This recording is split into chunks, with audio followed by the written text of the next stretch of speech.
Step 1, wake up early, gonna rise with the sun. Step 2, get some good, some food in you. Step 3, think real hard about what you wanna be. Step 4, fuck everybody, just do your thing. Wake up, today's gonna be a good day. Wake up, today's gonna be a good day. Wake up, today's gonna be a good day. Wake up, today's gonna be a good day. Wake up, today's gonna be a good day. Wake up, today's gonna be a good day. Wake up, today's gonna be a good day. Wake up, today's gonna be a good day. Yo, set your affirmations, aspirations. I got shit to do, the aftermath of preparation. Good food, good mood, blood in circulation. One step at a time, yeah, that's how you make it. Set a goal you control and the steps you take them. I try to pick one thought, have some concentration. And if I make a mistake, it's called education. I try to do this every day, call it replication. Wake up, today's gonna be a good day. Wake up, today's gonna be a good day. Wake up, today's gonna be a good day. Wake up, today's gonna be a good day. Wake up, today's gonna be a good day. Wake up, today's gonna be a good day. Wake up, today's gonna be a good day. Wake up, today's gonna be a good day. So life ain't easy, yo, I think there's a reason though. Ups and downs, just like every different season, yo. Sometimes I'm high, other times I'm barely breathing, though. I always gotta fight and hide from the demons, yo. Negative thoughts are poison, they rot. Head full of flaws, so here come the clouds. They'll never stop unless I can swap all the bad for the good in my head when I'm lost. Yeah, so I'ma fake it till I make it. Positive thoughts are overtaken, I got patience. One day at a time is how you operate a cadence. A flow, you grow, you show yourself a foundation. Stay away from all the shit that causes temptation. I know that I like to do it cause it's sensation. I live my life in my head like a narration. Don't expect greatness, do my best, man, I'll take it. Wake up, today's gonna be a good day. Wake up, today's gonna be a good day. Wake up, today's gonna be a good day. Wake up, today's gonna be a good day. Wake up, today's gonna be a good day. Wake up, today's gonna be a good day. Wake up, today's gonna be a good day. Wake up, today's gonna be a good day. Wake up early, gonna rise with the sun. Step 2, get some good, some food in you. Step 3, think real hard about what you wanna be. Step 4, fuck everybody, just do your thing.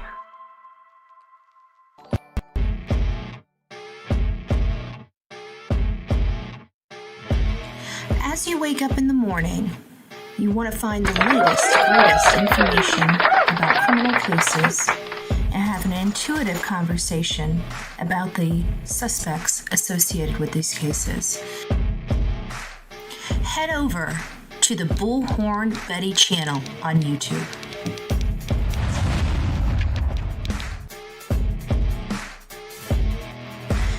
Breaking news right here on the Bullhorn Betty channel.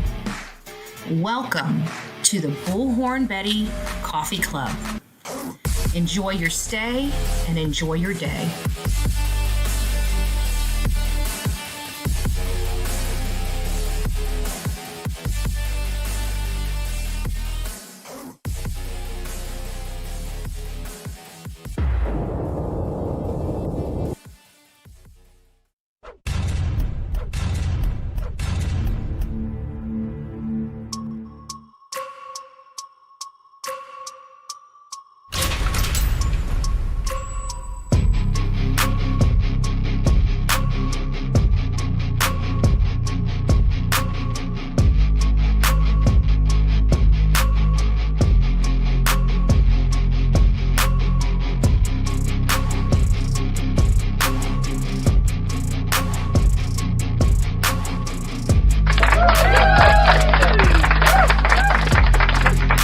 Well, good morning, my beautiful coffee beans. It's so nice to have you bright and early in the morning. Ha ha ha ha ha ha.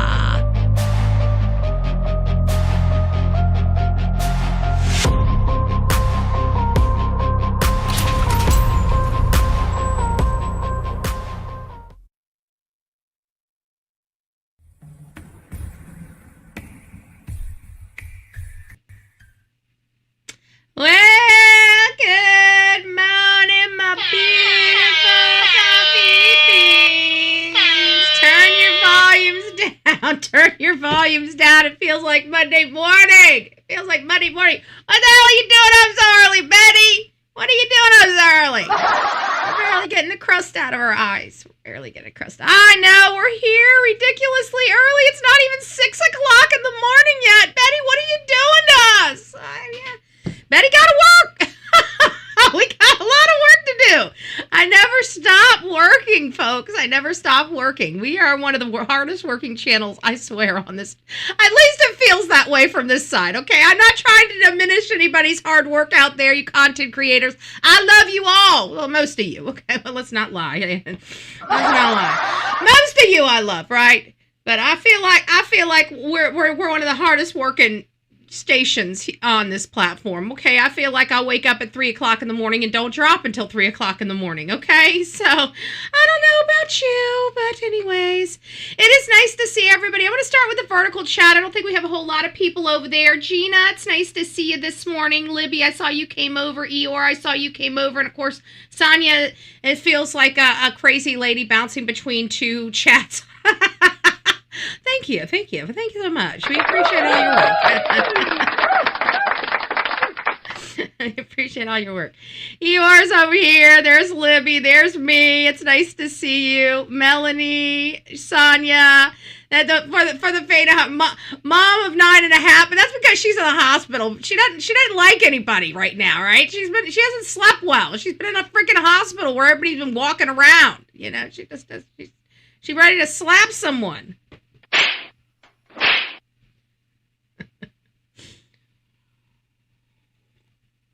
Melanie, it's nice to see you. Thank you so much for the super chat and the wonderful message. Sending love to everyone this morning. Yes, we sending love back. We're sending love back. It's nice to see you.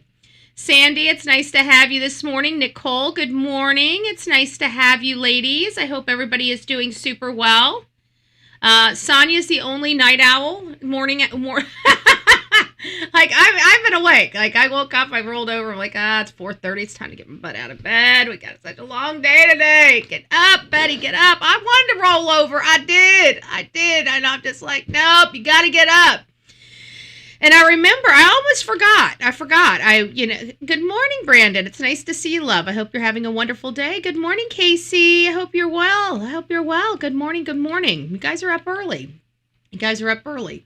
So I'm sitting there and I'm like, okay, so I roll out of bed. I forgot I set the alarm. So as I'm getting out of the shower, the alarm's going off. So I'm running into the room, turning off the alarm, and I'm just like, okay, well, this is the day. And then I did my makeup and I started out with like this nude color on my eye.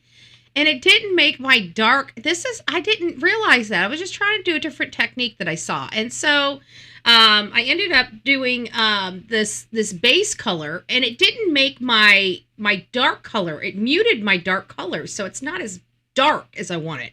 I like dark makeup in the corners. I don't know why. It's just a thing that I like, right? I'm not trying to please you. I'm trying to please me. I like dark corners, okay? I like dark corners. I like to fade into a light shimmer, okay? That's my thing. That's how I get my eyes done, okay? I've been doing it for years. That's the way I like it. And I muted my wings. At least I didn't clip them, right? All right. Well, you guys are not trying to hear about makeup tips. Blacklisted. It's nice to see you. We got a lot going on. We're not going to be talking about our major cases in this segment. We're going to be talking about everything else. This is the only time we get to talk about really anything else. So I decided to do it with the morning crew because you guys are kind of up. You guys want to know about other things than just this or that. We can talk about Sebastian Wayne Drake Rogers, which we will this afternoon, along with some other cases. And but this morning is really kind of getting us up to date. A lot of you guys may be interested in some of this stuff, may not be interested in some. I don't know. I'm interested in it. So I'm going to show you because it's stuff that we don't really get to talk about. Now, we are still watching and monitor the Rob and Michelle Reiner, case. We do have a cause of death, so that's going to be provided. And we have some statements from the family, from the other children. Obviously, their mom and dad are deceased, and their brother. Apparently now, and I might be misunderstanding. excuse me, misunderstanding this, but is it, did Rob or Michelle, is that her name, Michelle?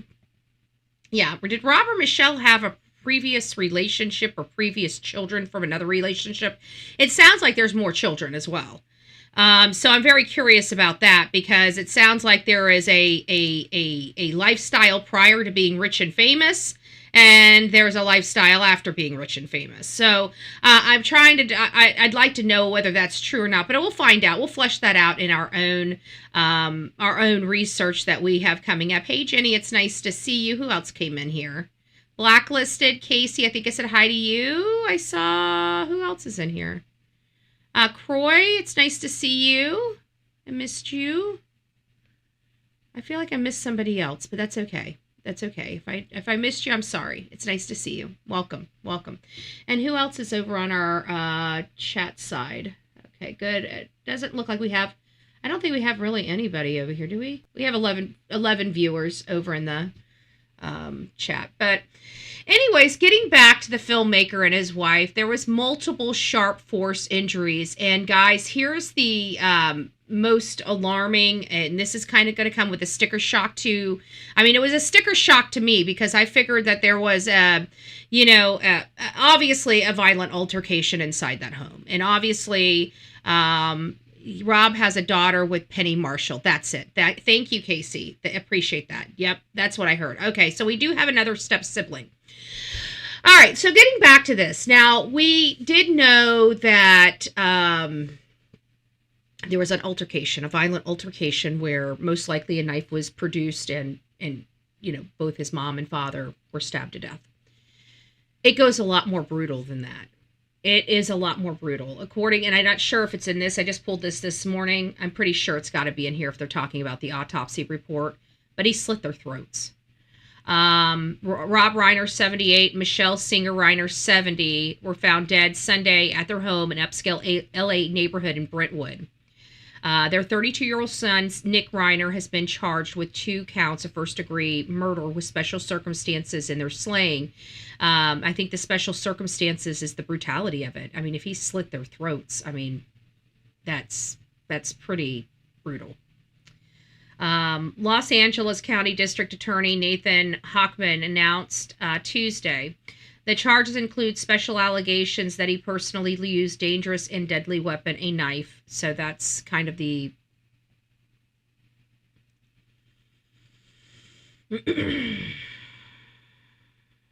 I'm not seeing it in here yet.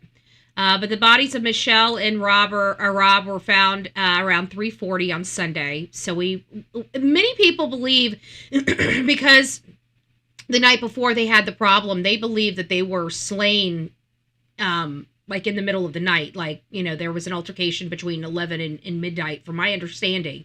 I think that they died shortly after midnight into Sunday and laid there.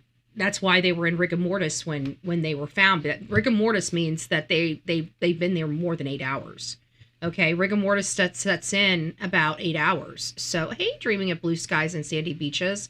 So, yeah, and I heard Romy had found them. That's one of their daughters. She had found her. I can't imagine seeing that. It's mortifying. It's mortifying. And it sounded like they had good relationships with all their other children. It was just Nick. Something happened to Nick, and I don't know what. And they're talking about mental illness, and that very well may be. That very well may be. I also noticed that yesterday, I don't know if it's because I move, because sometimes I get excited and I tap on the thing, and it does something to the port in the MacBook Pro, and it gyrates it ever so slightly, and it knocks my mic out for a few seconds. So if it does that today, I'm sorry. I'm trying to get better, because I just, because I talk with my hands, so sometimes it just happens. So if it does happen, that's why. But anyways, they were found about 3:40 in the afternoon. They were already in full rigor mortis from what I'm understanding. Nick was found and arrested in Exposition Park neighborhood of South LA at approximately 9:15. I don't know who lives there, but he was at a home, so he was there with somebody. Authorities have yet to provide the possible motives of the killing. Many people say that he was felt very entitled. I think there's something more here because everything started happening at the age of 15. And that's telling me something. That's telling me a lot of something. That's childhood. So there's some trauma there that just manifested. There was a lot of resentment there from probably whatever happened at the childhood that was never resolved and just kept manifesting until it got to this point. Now, I'm not saying that Rob or his wife did anything wrong. I'm just saying something happened to Nick that put him on this trajectory to do this because his drug consumption was at an adolescent age. Now, why he kept going and why they kept putting him in rehabs, like I was hearing that he was going to rehabs like once every 4 months, and I don't know if those were forced on him or how those were. Those may have very well been traumatic because when you're a child and you don't want to do something, they will strap you down and do whatever the heck they want to. They will if you go to one of those things, they will strap you down and leave you there for hours, regardless whether it's allowed or not. It happens. So there's stuff in these rehabs that could have happened to him that was also very traumatic. A lot of people don't realize sometimes our health people they think they have our best intentions at heart and they do their best, but this goes again to people. Why are people treating substance abuse that never had substance abuse? They do not know what they are doing. Okay? I don't care how much schooling they have. Okay? You can't understand an addict without being an addict. Okay? Period.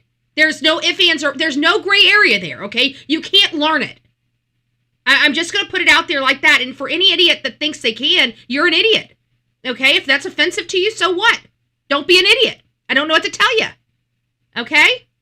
So, at the end of the day, I'm sick and tired of people going and getting a PhD in drug addiction and thinking they got it. They do not. I promise you, they do not. I come from the school of hard knocks. I come from the walk. I can tell you, there is nobody. I've gone to college. I can tell you, I've went to psychology. I've studied some stuff. They don't teach it right. You don't understand unless you have the walk. There's just a few of these jobs in this world that you cannot have without having the walk. And this is one of those jobs. So I don't understand why he was going in and out of these substance abuse facilities and what were they doing when he was inside of them? Okay? If he wasn't ready and they're forcing it down, he would have made it very difficult. That means he would have went through a lot of stuff. He would have caused problems for them. They wouldn't have treated him very well. They would have treated him more rough, and things like that do happen. You say that's not supposed to. It doesn't matter what's supposed to happen and what. I'm talking about the reality and the truth of the situation. Not what you guys manifest in your brain as being reality. These addiction programs, some of them are especially these in-house ones, they've got to deal with unruly people. They don't deal with them well. They strap them down and inject them with something and knock them out. That's how they deal with them. That is a horrible, in some cases, it can be very traumatic.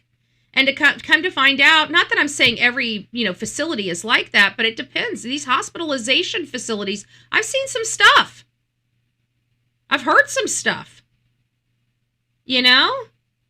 I don't know where he went, but, that obviously wasn't working. It obviously wasn't working, but sometimes people need to, when I was in the sober living environment, you'd be amazed how many people relapsed and came back in and relapsed. They just never kept, and bless them because they never gave up. I mean, they kept trying, but it just seemed like they just fall back right into it. I don't know what that was all about. But anyways,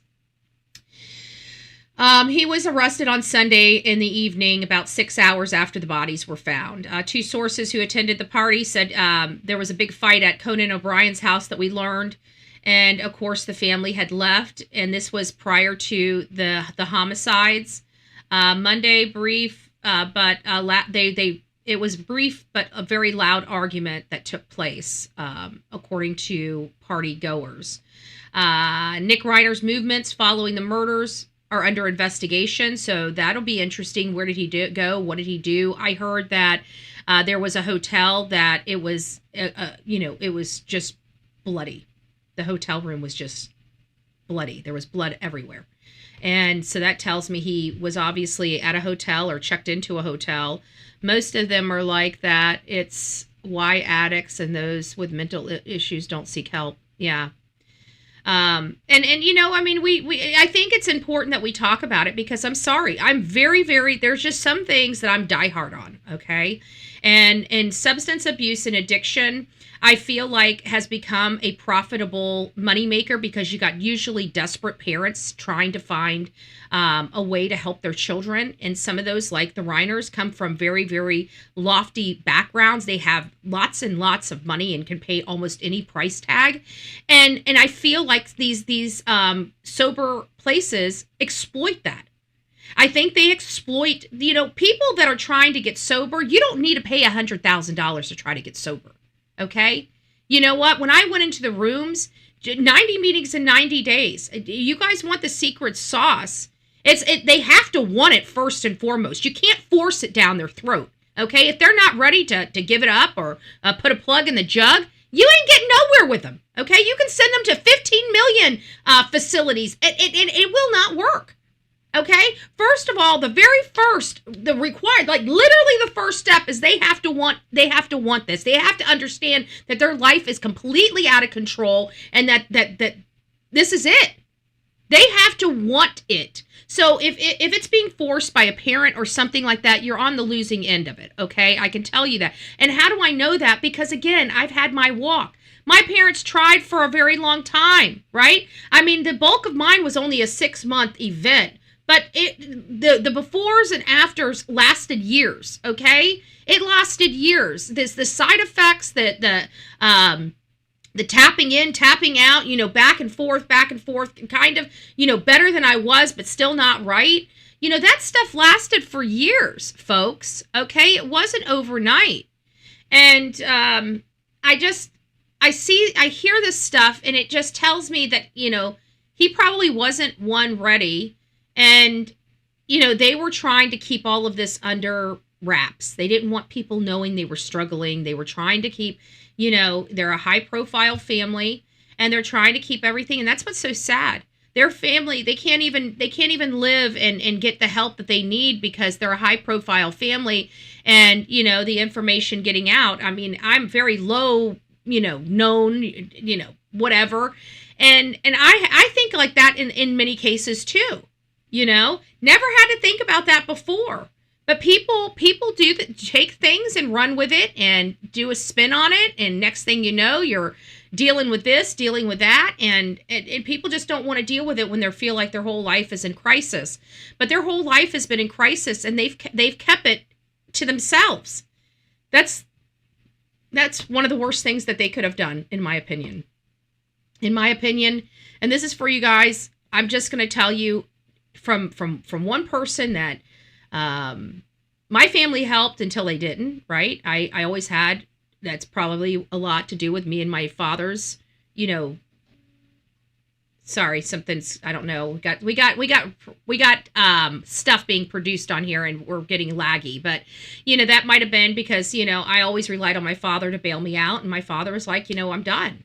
I got $10,000 here for you, babe. Like we're either burying you or I'm gonna get you fixed up. What do you want? This is what I got for you. And it's like, okay, well, let's go try to get cleaned up.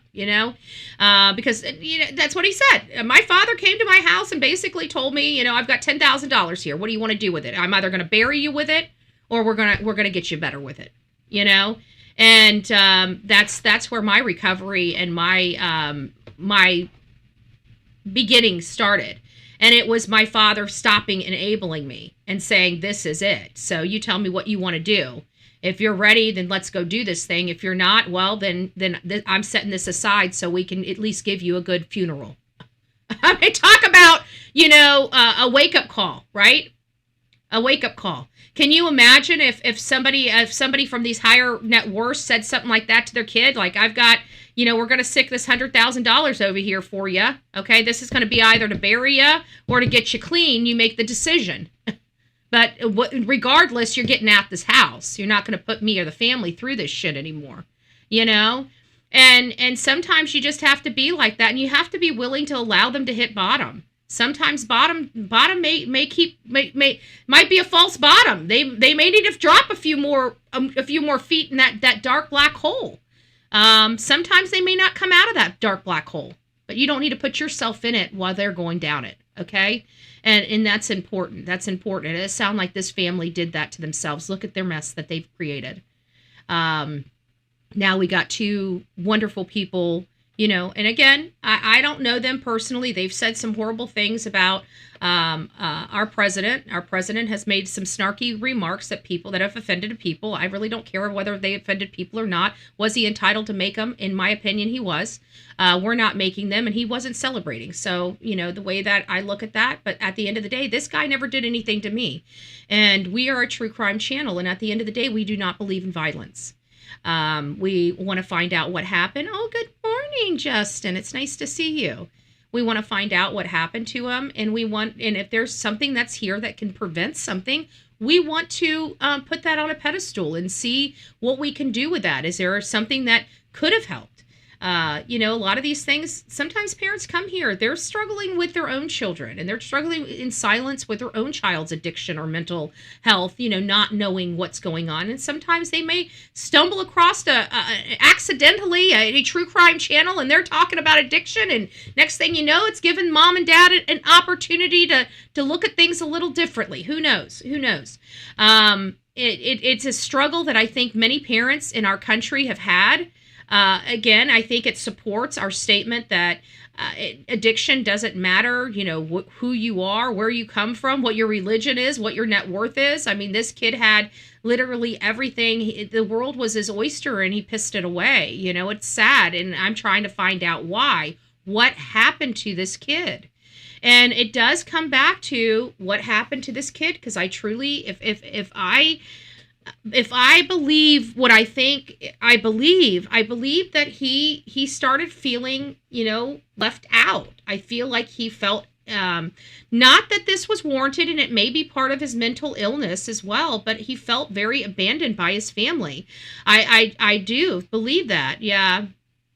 No matter who it is, injustice for one is injustice for all. Exactly. That's exactly it. And it does have a lot of things that affect, families across this country. I mean, this really does have a lot of characteristics of a lot of families that we cover across this country, right? You have the child or the sibling that's really out there in left field with the substances. I mean, look at Caitlin Hart. We just came back from Pennsylvania covering the Caitlin Hart case, and she struggled. And her husband is now trying to blame it on the substance abuse as to why she was deceased. Not that he murdered her, you know, and he did. In my opinion, it's very difficult for me to comprehend that, you know, a loved one, your husband, you're having an, you know, say for example, an OD, right? And it's just it's beyond. Because I was out there. I actually died in my living room at my other house when I was out there. In the living room. And thank God there was somebody there. They gave me mouth-to-mouth resuscitation. They called law enforcement. You know, they didn't leave me. I mean, these are friends. These are not even my husband. This is before I was married. I was 20-something years old. You know? And I gotta tell you, that they didn't leave me. So it makes it so hard because I put myself into so many situations and I try to think, you know, is this normal? You know, and it irritates the piss out of me when I hear somebody say, oh, well, they can only be charged with, you know, abuse of a corpse because we can't prove that they did anything. And I'm thinking they hid the body. Who in their right mind hides the body? Usually they'll leave it there and take off, but literally to pick up something deceased and move it? What the hell is wrong with people? Who does that? And people say, well, people out there on the street. No, they don't. Some of them do. Clearly some do. You know? But we all have, you know, somebody we know that's struggling with a family member on substances. Oh yeah, this back in my 20s. That's why I said, everybody wonders why I do some of the kamikaze shit that I do. It's because I'm not supposed to be here. I'm not supposed to be here. I was given a key to a new life. It took me a while to appreciate the gift I was given. But once the seed was planted and it started flourishing, I realized what a gift I did have. That's, I figured if God wanted me, he had an opportunity to take me, and he spit me back and said, it's not your time yet, babe. So here I am. It took even after that, it took a while to get to where I am today. It wasn't overnight, I guarantee that. So let's see what we have here. We have his movements are still under investigation. He checked into a hotel in Santa Monica early Sunday morning, which is 4 miles away from his parents' home. Security video obtained Tuesday shows him inside the gas station convenience store before his arrest. I heard that hotel room, there was blood everywhere. There was blood in the drains. There was still blood caked up on the sides of the shower. I mean, he checked in on Sunday night to the hotel, but I'm sitting here thinking, did they not notice all the blood on this man?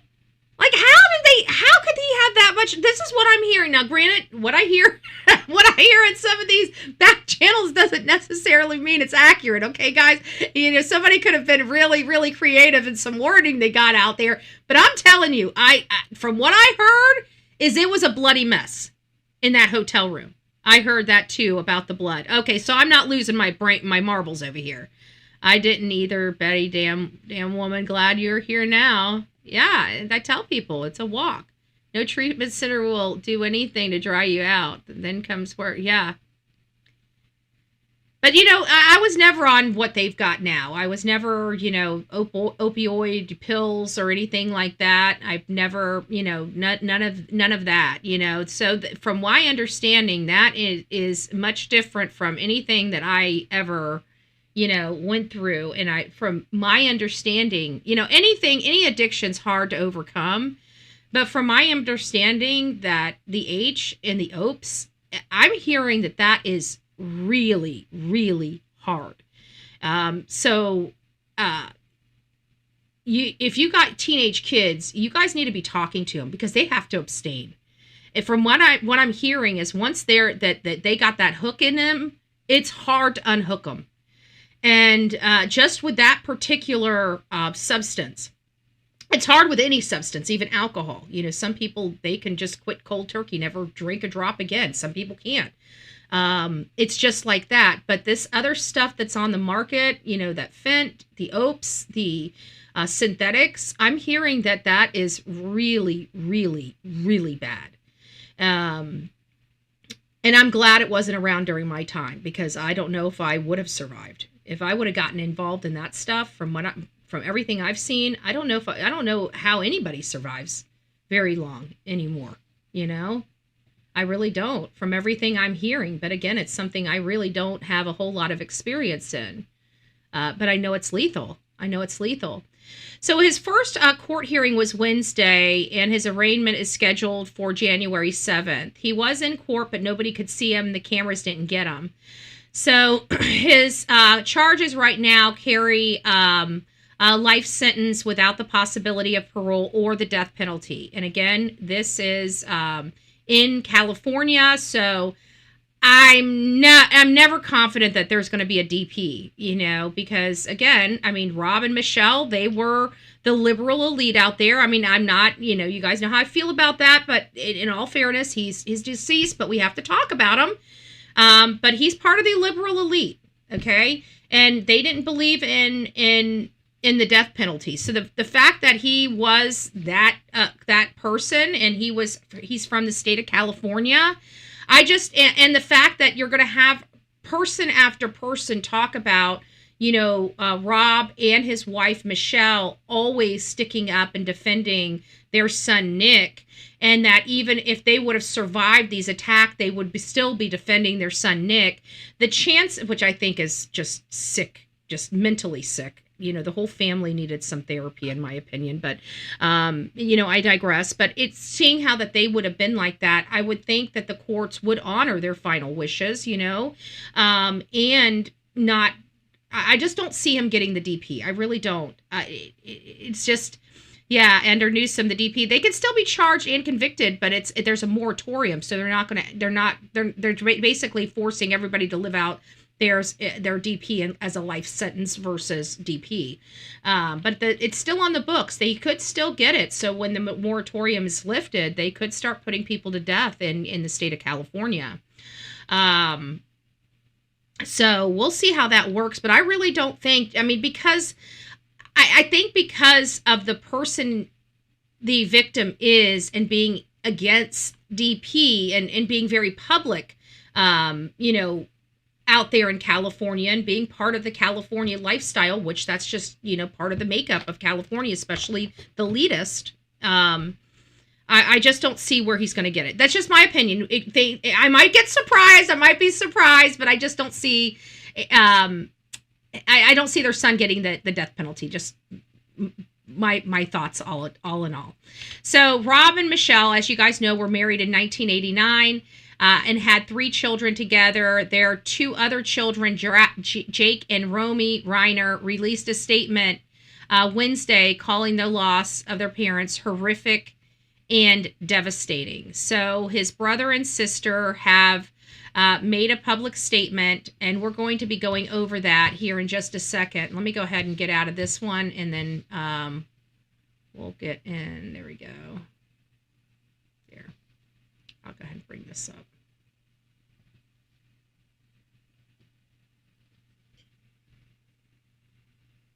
Got it. So, Tim, we just heard from Rob and Michelle Reiner's 2 other children. What are they saying? Well, they were not here in court, but shortly after this court appearance, they released a joint statement kind of describing the heartbreak and horror that has happened to them over the last several days. This is the statement from Jake and Romy Reiner saying, quote, "Words cannot even begin to describe the unimaginable pain we are experiencing every moment of the day. The horrific and devastating loss of our parents, Rob and Michelle Reiner, is something that no one should ever experience. They weren't just our parents, they were our best friends. We are grateful for the outpouring of condolences, kindness, and support we have received not only from family and friends, but people from all walks of life. We now ask for respect and privacy, for speculation to be tempered with compassion and humanity, and for our parents to be remembered for the incredible lives they lived and the love they gave." So that's the statement from the siblings, his brother and sister. It's hard here because we do have 2 other children that were raised in the home. Boom. That was a question a lot of people was asking, but I guess we all have to wait to see until the will is read. Oh, if he was removed from the will. Hold on, let me go up here. Oh, thank you, Carmela. It's nice to see you, love bug. It's nice to see you. I feel sorry for the daughter. Yeah, I do too. That was horrific. That was absolutely horrific. I think the whole point of hiring AJ is to try to get a plea deal of insanity and put him in a mental health facility for the rest of his life instead of prison. That might be it, but there's a few things here that we have to denote. Okay, first of all, the brother and sister did not show up in court. I don't know why they didn't show up in court. There may be a couple reasons that would explain it. Okay. The defense attorney may have told them not to show up. First and foremost, they may have chose not to show up because they're so incredibly angry with their brother for taking their mom and dad out of their life. That could be that's kind of more where I'm at, but they also might be witnesses. And because that they might be witnesses, his defense attorney may have chosen to ask them not to show up during, these times, that they're going to eventually be prevented from coming in at all. It could be something like that. I'm not saying it is. Golden Girlie, it's nice to see you. California just passed 100 new laws We have to pay a dime for grocery bags. Now they are banned. Good gracious. That's tyranny. I'm sorry. Everybody wants to say about no kings and stuff like that around this country, but excuse my language. You're living in an authoritarian state. You can't do this. You can't do that. If you do this, you better pay this. Like, what? If I lived in a state like that, I would tell them to kiss my ass and leave, okay? If the state of Florida was like that, I would not comply, okay? I just would not comply. I would make it so, I don't know. I don't know why people just go along to get along. Do you guys get sick and tired of just being biatches out there in California? Good gracious. I refuse to be my government's bitch, okay? The government's my bitch, okay? I'm just saying. I'm just saying.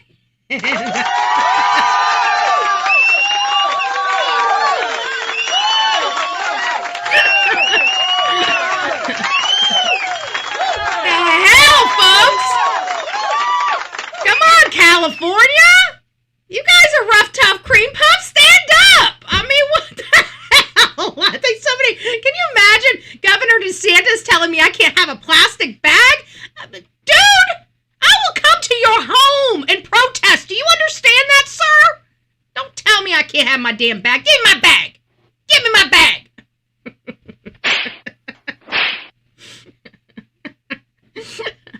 10 cents a bag. Come on, guys. Come on. What the? California makes me laugh. That needs to be our next shirt. Come on, Sonia. I bet you that'd be a bestseller. California makes me laugh. Right?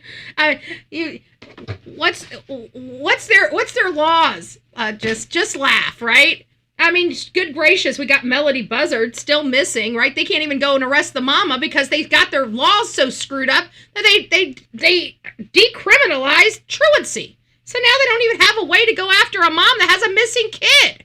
It's insanity over there in California. Absolutely, utterly insanity. You make me laugh, California, okay? You make me laugh. You are a joke. You are a joke. Okay. We had a dime for grocery bags. Now they're banned. That sounds like tyranny to me. I'm sorry. I don't. Who's complaining? Who's complaining about Donald J. Trump when you got Governor Gavin Newsom? I mean, what the hell? Come on. Where's my? I feel like it's appropriate at this point. I feel like it's appropriate. You are now entering the You are now entering the Twilight Zone.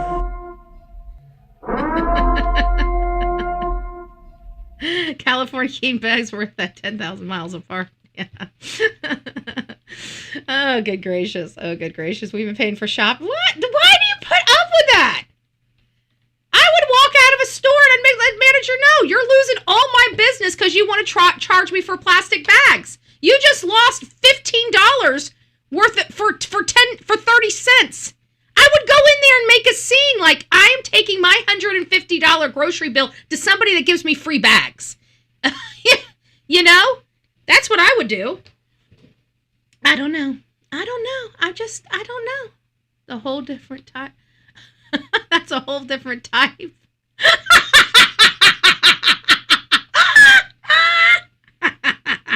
Remember the lid? 2 fingers. When you're too poor to even have the scales, you put the 2 fingers up there and make sure you got the 2 fingers. As long as you got the 2 fingers at the bottom of the sandwich baggie, you're good. You good. The 2-finger measure. The 2-finger measure. But you're right. A whole different term of dime bag. Good gracious. You know what I was saying? I said, you know America's screwed when your corner boy's not slinging the dope, he's slinging eggs. I'm just saying. You need some eggs? You need some eggs? I got some eggs over here. I got some eggs over here for $1. Come over here. I'll get you a good deal on some eggs. We got different kind of dealers this day and age, okay, folks? We got it. Oh, Oh, good gracious. I hope I'm not messing up my makeup. I worked hard on my makeup, and you guys are making my balls leak. Okay. Can't be screwing up the makeup. Can't be screwing up the makeup. Paperbacks are cost of doing business. There you go. There you go. I can't believe it. 10 cents a bag. Are you freaking serious? That's insanity. That's insane. What is wrong with you people? Okay? What is wrong with you people? All right. Well, this is a sad story, you know, where we have the Reiner family. I, again, don't have any qualms with them. Do I? And the reason why I ended up kicking Mad Chatter out, well, one, don't come to my chat, talk to me like that. She's been around the block a time or two to know better. She's been in here for years. And when she wanted to come in here, she wanted to make a point. So I made a point right back, and I will always do that. And I'm sorry, Mad Chatter can take off and never come back to this channel again because of those statements. President Trump has every right to make those statements. These people laughed and celebrated Charlie Kirk's death. One, it called for him to go to prison, said some of the worst things about him on a public platform that you could possibly say about a human being. If he doesn't like Bob Reiner, he has every right not to like Bob Reiner, whether he's a president of the United States or not. He still has his First Amendment right, and I really don't care about people's selective outrage over it. I just don't. If you guys were up at arms over Charlie Kirk assassination celebrations, then you have a right to speak. But if you weren't saying something to people that were celebrating Charlie Kirk and you want to come over here and talk about the president, get the hell out of here with that BS. This ain't the channel. You can go pull that bleeding heart crap on any other channel but Bullhorn Betty, okay? I'm sorry, I ain't got time for it, okay? I got no time for it. But I don't have any qualms with the man. And I think it's tragic. And I think it really embodies a lot of the struggles that many Americans are facing in this country. And I think it's something that we need to look at. I think it's something we need to understand. And I think it's answers that our audience needs to understand, because there may be, and I have a hinky feeling that there are some audience members that come over here and love this channel or love Justice Channel that struggle with the same things that the Reiner family was struggling, and you're probably struggling in silence. And you're probably yourself secretly watching this case to find out what to do, because you're probably at your wit's end yourself. Or maybe you know somebody that is, you know? So I think this is an important case on a completely different level for our audience here, because I truly believe that there are people that are struggling with the same thing the Reiners are. You've got a drug-addicted child or grandchild, and you're watching them spiral out of control. You have the resources to help them, but it just feels like none of the help is really helping. You know, what do you do? And I think we all need to pay attention to this case for those reasons. If it wasn't so American, if this struggle that we're watching with the Reiner family wasn't such an American problem, and again, it goes to the policies that are, you know, we're really at a war with drugs, and people are wanting to play patty cake with people like Venezuelan and the Venezuelan government and stuff like that. And it's like, you know, people's lives are ending because of these drugs that are coming ashore on our borders. This is mass casualty type of stuff. This is, in my opinion, an act of war from Venezuela, right? And I think that for the first time, we have a government that is truly trying to save our families.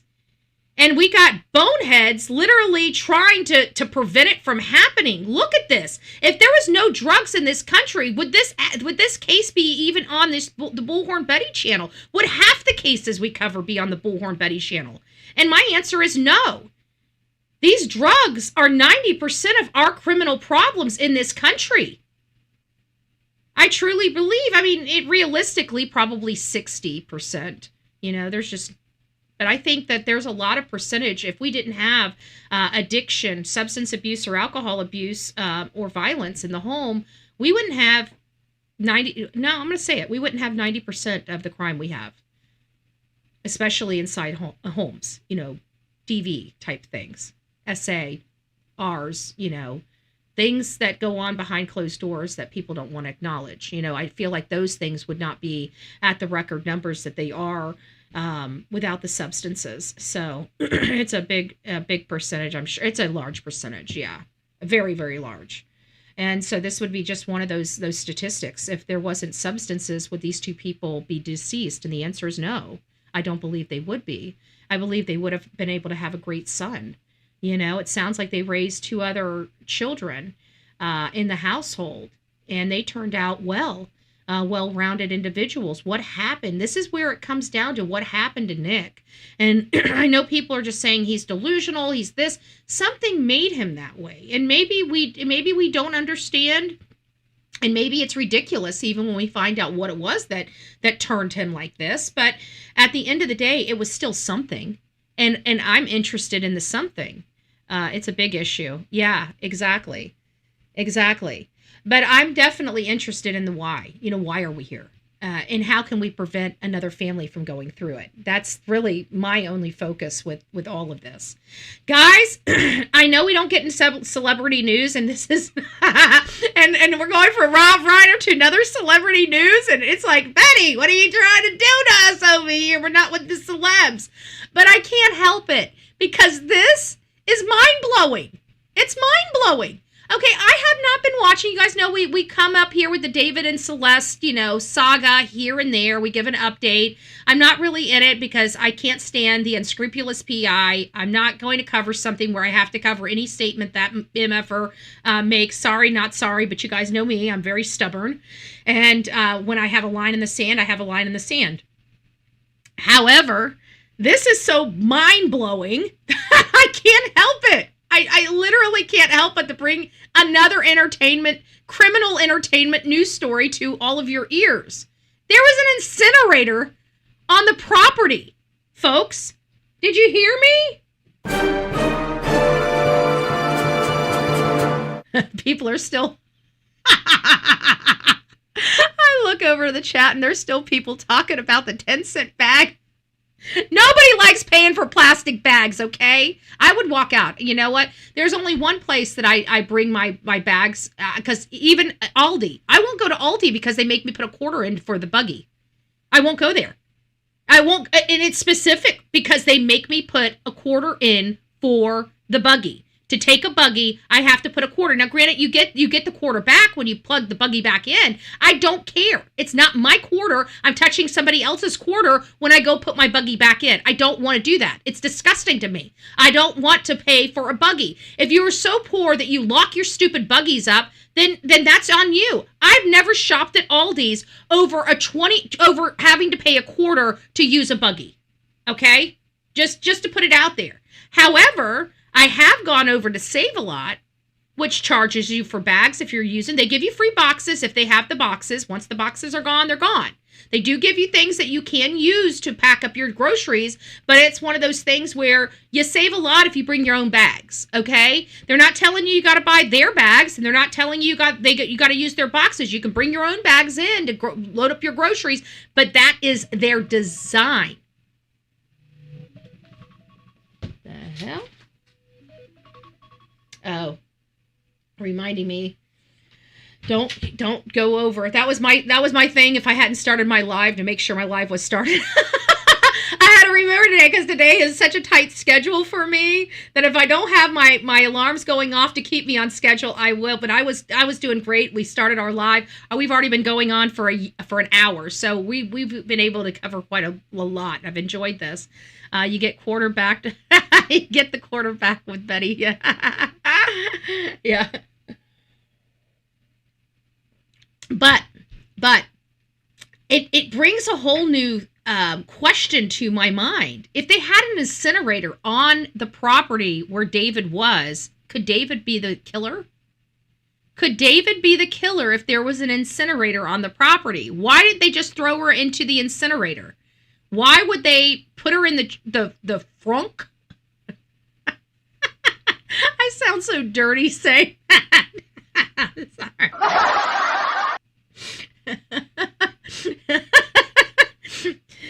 Justin, how do you say it? Is it really the frunk? Frunk? It sounds like a new dance. Stop with the waterworks. Stop with the waterworks. Good gracious. Betty, can't you laugh without freaking leaking? No, I can't. I'm getting old. I'm getting old as shit. Oh, Food Lion. I go to Food Lion. We don't have Food Lion here. We don't have Food Line in here anymore. Now they're forcing us to bring bags. I know. I'm telling you, know why? Because they quit customer service because we've allowed them to run us over. If we, as an American people, say we're not shopping here until you start treating us better, guess what? They'll start treating you better. But nobody wants to do that. They just get along to get along. It's like, what the hell's wrong with America? Did you guys get shot up with freaking, some like,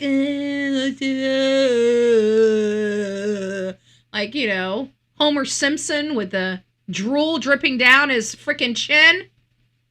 I don't know.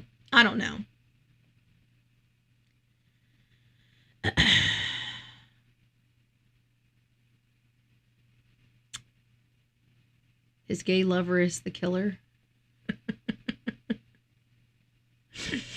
Oh, good gracious. I don't believe there's a gay lover. I mean, there may be. I don't know. These young kids, they're taught in school that you swing both ways. I don't know why schools are teaching people that way. I've seen it myself. I've watched it myself. It's disgusting. It's putrid. I think schools have become demons, okay? They're more concerned about the sexual orientation of our students than educating our students. There's a problem there. But I digress. Let's get on with the story. Let's get off the political banter. I can do it all day. As you guys can see. I really loathe our government. But an incinerator on the property. So now comes a bigger question. I want you guys to, and I'm going to ask you guys this before we play the clip.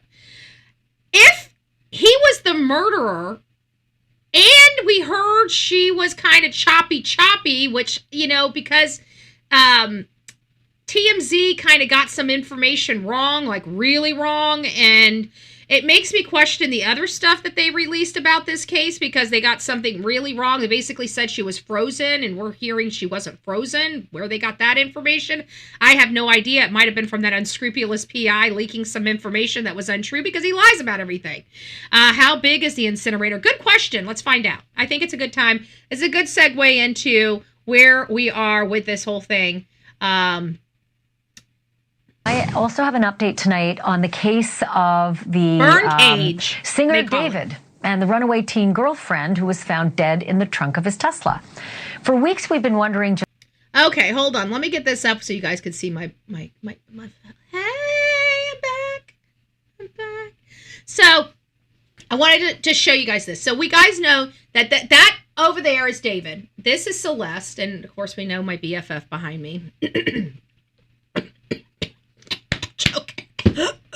Okay, I'm sorry. That was very, very, very unprofessional of me. They're saying it's a cage, a burn cage. Let me move my cranium. You see that? Right there. Burn cage. It seems like enough to put a 100-pound girl in, okay? A 100-pound girl in. But again, it comes down to, if they had this burn cage, why was she stuffed in a car? Why wasn't she incinerated on the property? It's giving me a whole different vibe. Who had the car? David seemed like he was starting to get into the partying, the substances.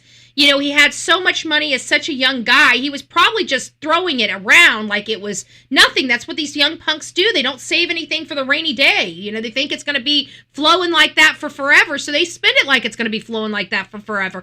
Could he have given this car away to somebody, not even realized it? I mean, there's just so many questions I have here on this. But now we find out there's an incinerator? A private investigator named Steve Fisher found inside David's home when he was given access last October. Oh, yeah. The PI reported Okay, so there we go. Okay, so let's go back here. Of course, she's still talking about the unscrupulous PI. Keep trusting that unscrupulous PI there, Ashley. You're gonna ruin your career quicker than you think. Keep trusting that PI. Keep trusting old PI guy.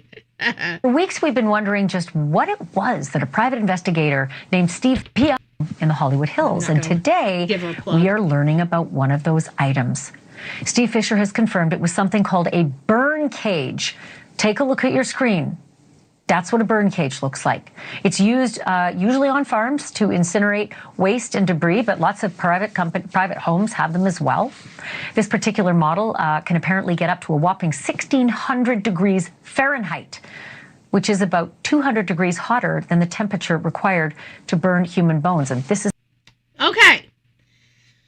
So, again, we now see what this home has.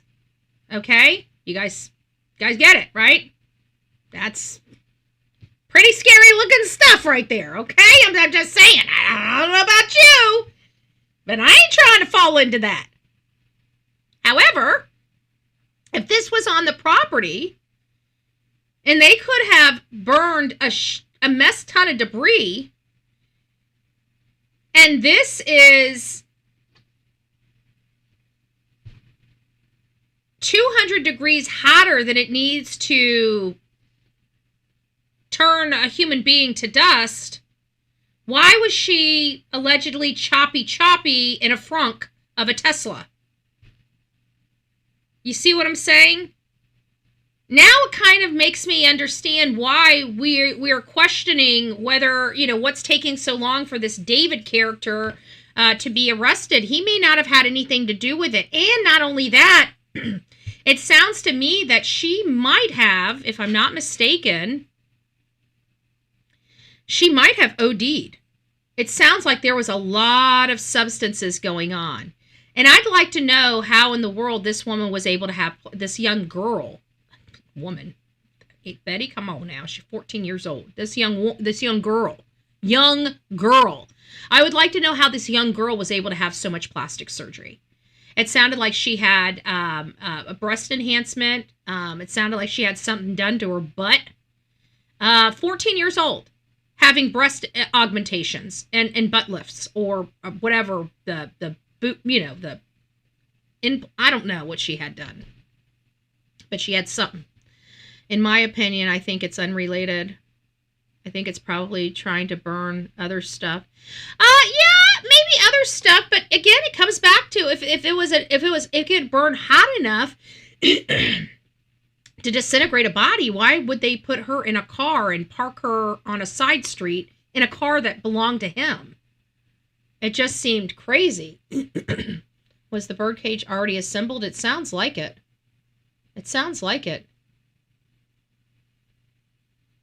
The question is, was it assembled and was it used? Because it sounds like some people burned their trash out in this area, and that's just kind of what they were doing, is burning trash. Cage looks like. Yeah. It's used usually on farms to incinerate waste and debris, but lots of private homes have them as well.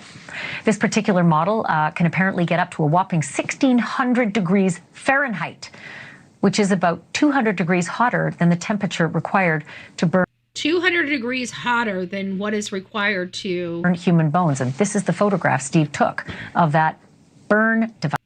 Oh, wait a minute. So it looks like it's there. But if this is the photo of what he took, well, it's not even assembled.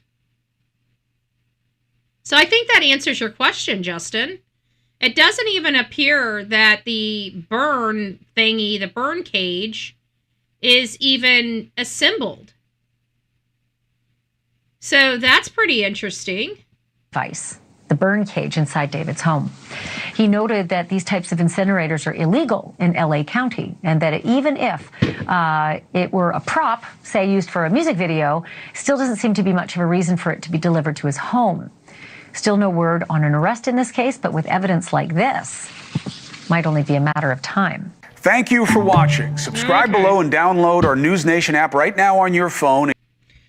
All right, so you guys got the gist of that. It didn't even look assembled.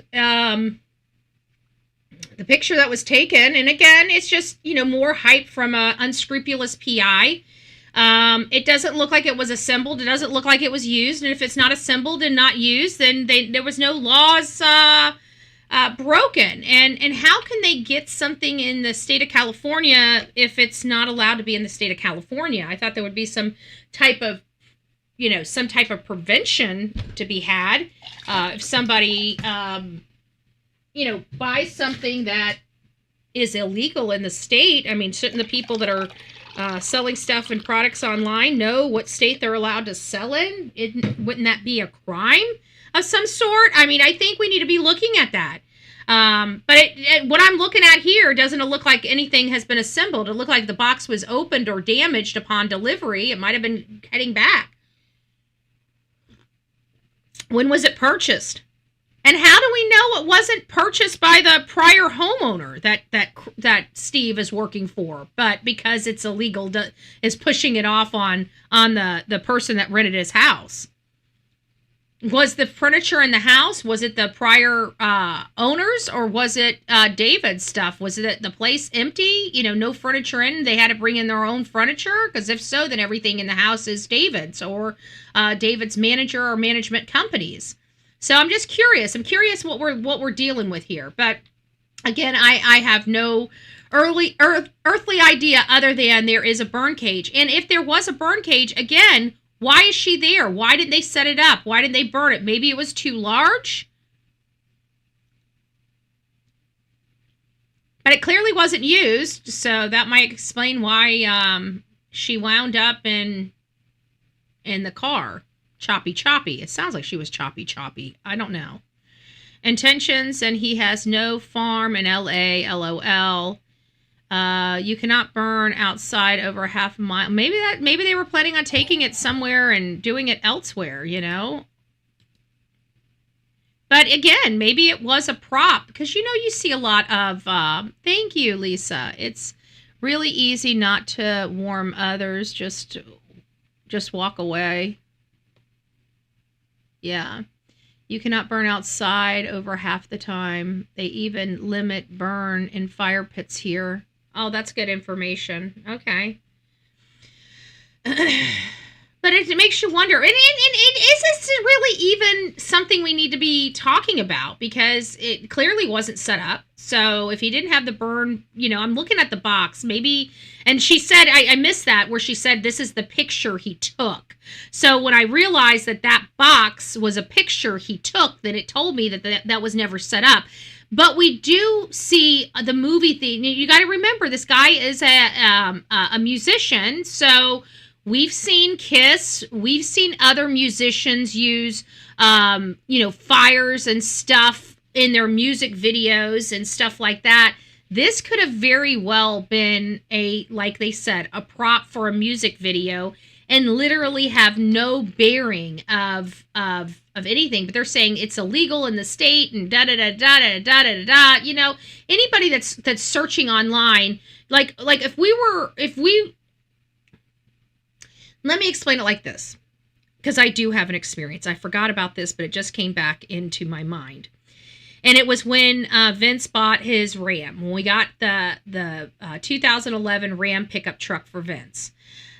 He ended up going online, going to Amazon, and buying the blue halo or halogen lights. He liked the way they looked. He liked the color. And, he installed them, and about a week later, we have an officer on a motorcycle pulling up to the house right behind Vince. And I'm walking out the door, and I'm like, well, hello, officer. How are you doing? He's like, oh, I'm doing good.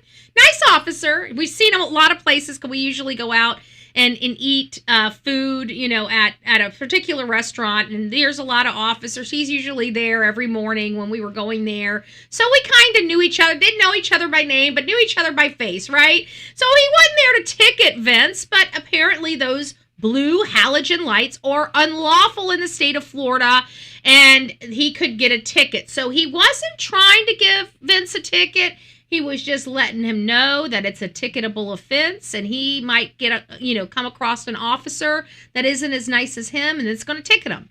So he just wanted to let him know that, for his own benefit, he might want to consider putting the light bulbs back into the truck that came with it and getting regular light bulbs. So that was something. So I can see that happening. So my point being is, when you go online and you see something that you like, are you going to be researching your state laws to find out whether or not you're allowed to purchase that item for you? No, you're not. So even if this burn cage was purchased and it's the wrong for the state of California, even in a music video, would David have known when he purchased it?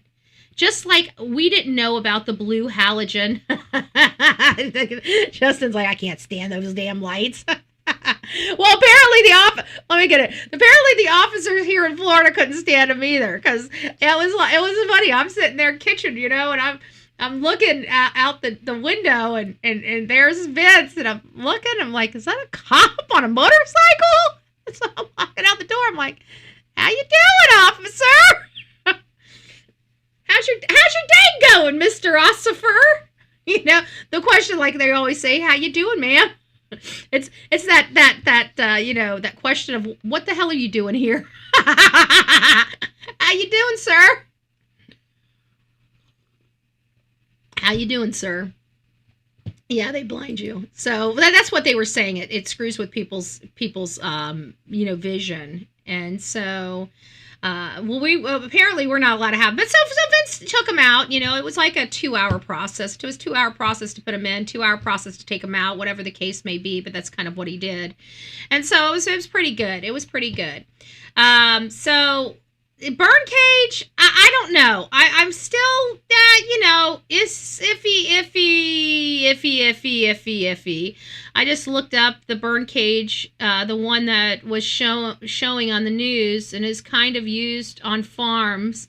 The kind David has was about 2.5 feet tall by 3 feet max. Okay, so maybe it really was for a like a show, you know, just for the fire and stuff like that.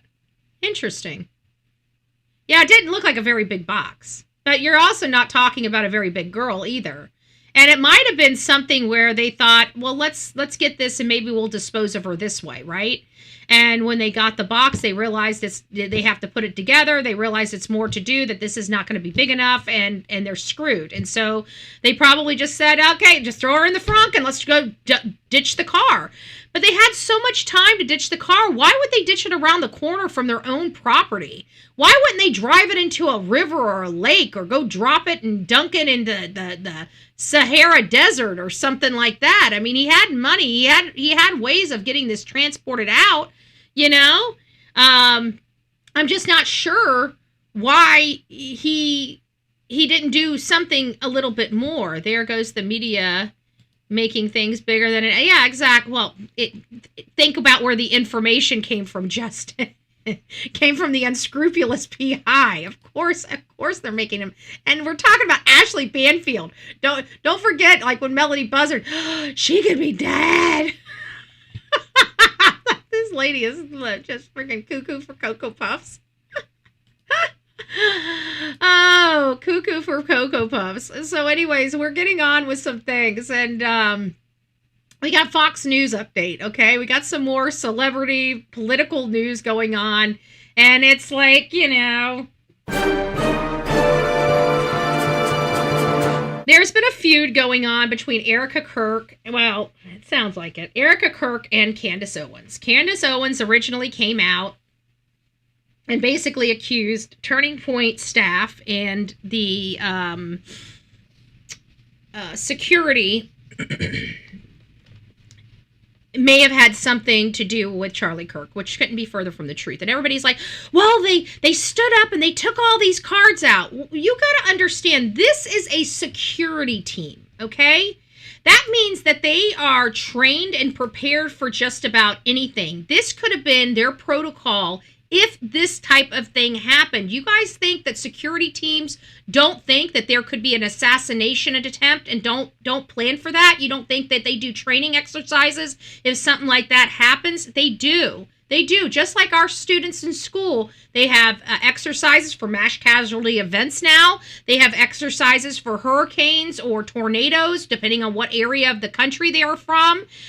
You know, we train, we do these drills all the time. If you think that we just do drills in school and people that are part of security teams don't do other drills like that to be sharp on their skills, you're wrong. So what is the first question we need to ask is, what is their protocols in an event like this? They are a professional security team that is hired, okay? And most of them have that are already prior military or have passed law enforcement experience. In many cases, you're not going to have a security team that has not been out there in the Army, Navy, some other military, or had law enforcement training. Okay, that's what usually makes up these security teams. They don't usually hire somebody unless they have those prerequisites. Okay, do you guys understand that?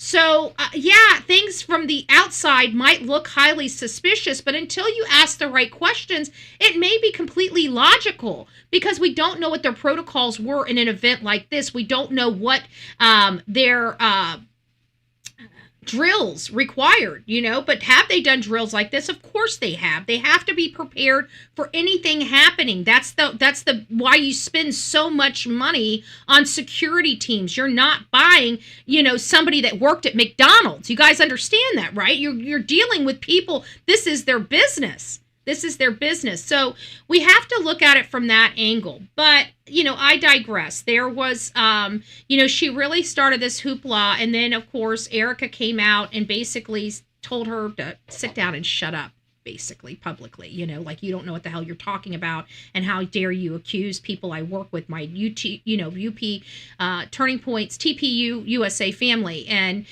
so then they ended up sitting down and having a conversation with one another. But I don't think it was a conversation with one another. One thing I heard is that Erica Kirk had her attorney.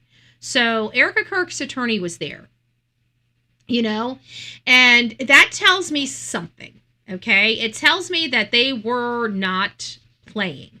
Okay, it sounds like the 4.5 hours was more of a mediation, in my opinion, than really fact finding. And I don't think Erica or Candace are going to say that, but in my opinion, I believe it was more of a mediation than anything. And I believe it was, we're going to get injunctions. We're going to start a lawsuit if this doesn't stop. I think that there was some information shared. I think they put it point blank, like, you're saying all this, and here, this is what we will show you that we have, and no, this is inaccurate, only to your account. And so I think they were able to shut. She was found to be a liar in that meeting, in my opinion. And then she comes out and you could tell she was rattled, because she's like, I'm alive, but you could just see how uneasy she seemed, even at that moment, just in her eyes and her expression on her face, did not seem so, like it was a really good, kumbaya meeting. She looked pretty stressed. And so that it makes me feel like there was an understanding there of, if you keep going down this rabbit hole, we're gonna sue you. And we're going to sue you. We're going to go big or go home. And I think that was more of a kind of a negotiation on what you can talk about and what you can't talk about, or something like that, or shut up, or we're going to get an injunction against you. And, I don't know how that would work, but there was definitely defaming comments made by Candace. I heard them. And these defaming comments could cost her a lot of money. You can't make that. You got to understand, this staff, even though Erica Kirk is a public person, right? Charlie Kirk was a public person. Their staff are private citizens. So she would have probably gotten away with, the public people if she stayed on them, but she didn't. She went to private staff.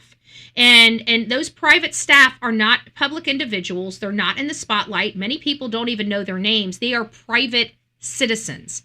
And when you start messing with private citizens and you start defaming private citizens, there is a very strict element, and she's violated it. Okay, because when you're a public person, you are to, according to the laws, can be lied about, can be defamed.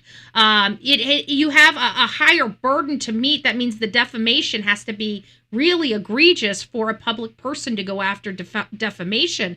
But when you're a private citizen, you're not in the public spotlight. Therefore, you're not under scrutiny, and you shouldn't be under scrutiny. And so you've got public people that have private citizen employees, and Candace was attacking the private citizen employees, and I think that they have a case against Candace. But I digress. This was about Erica and Candace. Do I hope this settled things down? I do. Is this going to make me forgive Candace Owens? Never in a million years. I don't like the lady. I've lost faith in her. I will never support her again. I will never promote her again. I will never say anything kind about her again. What she did to Erica Kirk, and if she truly was a friend to Charlie, she would have never had it in her to hurt Erica the way she did. She didn't care. She finally felt important for the first time, and she exploited her own friend's assassination. That is unrespectable. That is disgusting. This is an integrity issue. I have walked away from more great people because of integrity and what they do in that front, because I feel like integrity is one of those things you either have it or you don't. You don't turn it on sometimes and turn it off other times. You either got it or you don't have it. And this was one of those defining moments for Candace Owens, and she didn't have integrity. She didn't have integrity. She wanted the clicks and views and monetization over doing what was right, and that is a disgusting feature about Candace Owens. And I will never support her again. We do the right thing because it's the right thing to do all the time, not because it's easy. Trust me, there is a lot more things that I could do that's a hell of a lot more profitable than the things that I do. Her husband's murder. Ty Pyro joins us with the story. Good morning to all three of you. Erica Kirk confirming the meeting on X, saying that she and Owens agreed to have a private in-person discussion and that all other public discussions about the topic will be on hold until the two meet later today. Owens. I felt like that was kind of like the cease and desist, you know? Like I'm reading between the lines here. Now, I don't know if I'm accurate about this. You know, this is just my opinion. It may be completely off base. So to whatever I'm saying out of my mouth right now, do not take it as the gospel, because it's not the gospel. I don't know. This is speculative. But I believe that Erica Kirk just had it, and it was causing such a nightmare because this was fracturing. Like, people, we were ready to go. Like, this was major infighting, okay? Because I can tell you there were people just like me. Like, I can't stand Candace Owens. I want nothing to do with her. I will literally boycott any event that she's at. That's how serious I am about it. And I'm going to be working with the MAGA people because I want them to be on board with that too. We have to boycott any event that Candace Owens is at this point. I want nothing to do with the lady. I don't see where any of us really want anything to do with the lady. But, you know, when we got Benny Johnson speaking out and Tatum speaking out, Officer Tatum, I mean, you know, and Tim Pool, because Tim Pool was really on her side for a while, you know, and to have them flip on Candace and just go scorch earth, like even Matt Walsh, it tells you where we are as a movement. We're over it. Okay, we all loved Charlie Kirk, and Candace was booted in 2022 in Charlie's world, and now she's back in 2025 after his assassination. No, you know, no, it doesn't work that way. Just my opinion. Owens responding, saying she is very much looking forward to their discussion. The popular podcast host has publicly speculated to her millions of followers for the past few months that the man who authorities arrested in Charlie's assassination was not the actual culprit.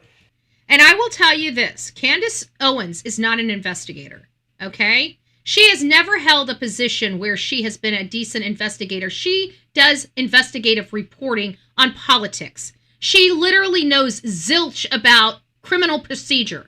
Okay, zilch. She's ignorant in the field. And you got a bunch of idiots over there listening to and hook, line, and sinker with every single word that the woman says, and she doesn't know what the hell she is doing. She actually believes she is entitled to see reports because she's Candace Owens. Literally. She thinks that she is entitled to demand the FBI turn her some stuff over because she's in the political world where we're entitled to, you know, public information.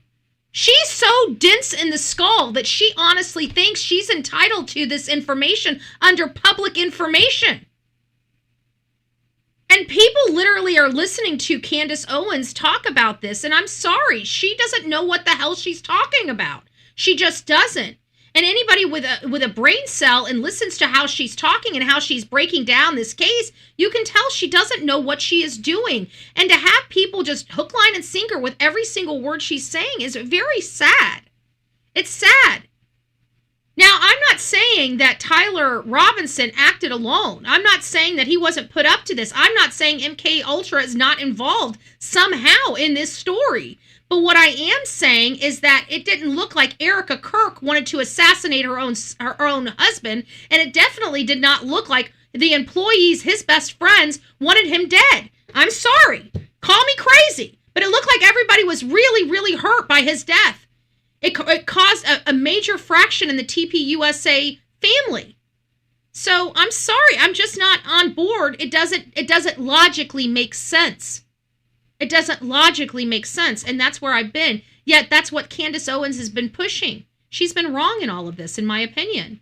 And I know I know that we have a split because even some people I like and respect are tuning in to Candace. I refuse to because she's full of shit. It's something Erica addressed last week. When you go after the people that I love, and you're making hundreds and thousands of dollars every single episode going after the people that I love because somehow they're in on this.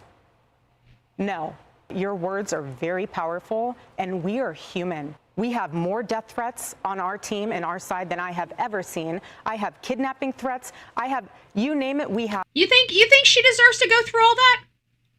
Raise your hand if you think she deserves to go through all that. She's got children. She's got children. I don't know what boneheads we're raising in America this day and age, but there's a lot of people that make me sick to my stomach. And people are like, well, you need to be nicer to people. No, I don't. No, I don't. No, I don't. I'm going to call it like it is. I'm always going to call it like it is. And when human beings are acting like monsters than humans, I'm going to call it like it is. And from where I'm standing, Candace Owens is a monster. She's no longer a human being to me.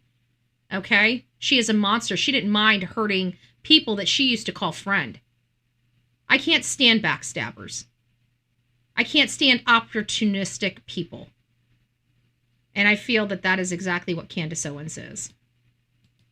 My message to them is to stop. Turning Point USA had a live stream planned for today, which intended to discuss. This is her husband. And you know what? I'm sorry, but Candace seems like the jilted ex-girlfriend. She does. She does. She feels like the jilted ex-girlfriend. Discuss all of the wild claims surrounding Charlie's death, but that stream has now been canceled so that the two women can meet in person. So now we wait and see what comes from today's meeting. I'm Steve Ducey. I'm Brian Kilmeade. So we know that there was some things that came. I was going through Megyn Kelly's stuff, and I'm going to listen to some of the clips because I want you guys to hear them. But this is off the Megyn Kelly show. She grabbed the clips. I'm not really going to listen to her show too much. I'm not a Megyn Kelly fan at all, okay? Podcaster Candace Owens, okay? At one time, a friend of Charlie's, at one time, an employee of Turning Point. She has been one of the main peddlers of these conspiracies, and she is making a huge amount of money on it. She is building her business off of these lies. What do you want to say to her and the other people that are putting these lies out into the world right now? Stop. That's it. That's all I have to say. Stop. You know? And it's, I don't see why that has to be so freaking difficult for people, because at the end of the day, this woman, Erica Kirk, was thrusted into something she did not want to be thrusted in, but she was going to be, excuse my language, for lack of better words, damned that somebody else is going to run her husband's legacy after everything he just went through. Like, this woman is like a rock. You know, she is the Rock of Gibraltar. Like, I have nothing but mad respect for Erica Kirk. You know, many women would be literally unable to think, and she doesn't have time to stop thinking yet. I don't even think she's had time to really, truly grieve the loss of her husband. because she has children she's got to take care of. She's got hundreds of employees that her husband, has to take care of. Those things didn't stop the minute he was assassinated. She had a choice. She was looking at putting hundreds of people out of work or continuing the legacy of her husband. And who better to take that forward than his own wife that knew his vision better than anybody else. And to have somebody like Candace Owens saying that she shouldn't have done that. Candace, who the hell are you?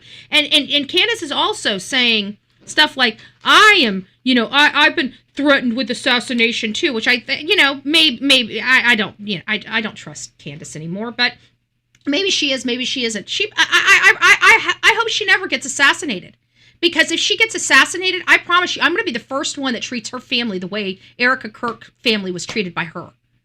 I will be the first one to start dogging her family, start accusing her husband, maybe even her babies, of being the responsible party. How would she like that? And you're like, Betty, that's cruel. What do you think she's doing?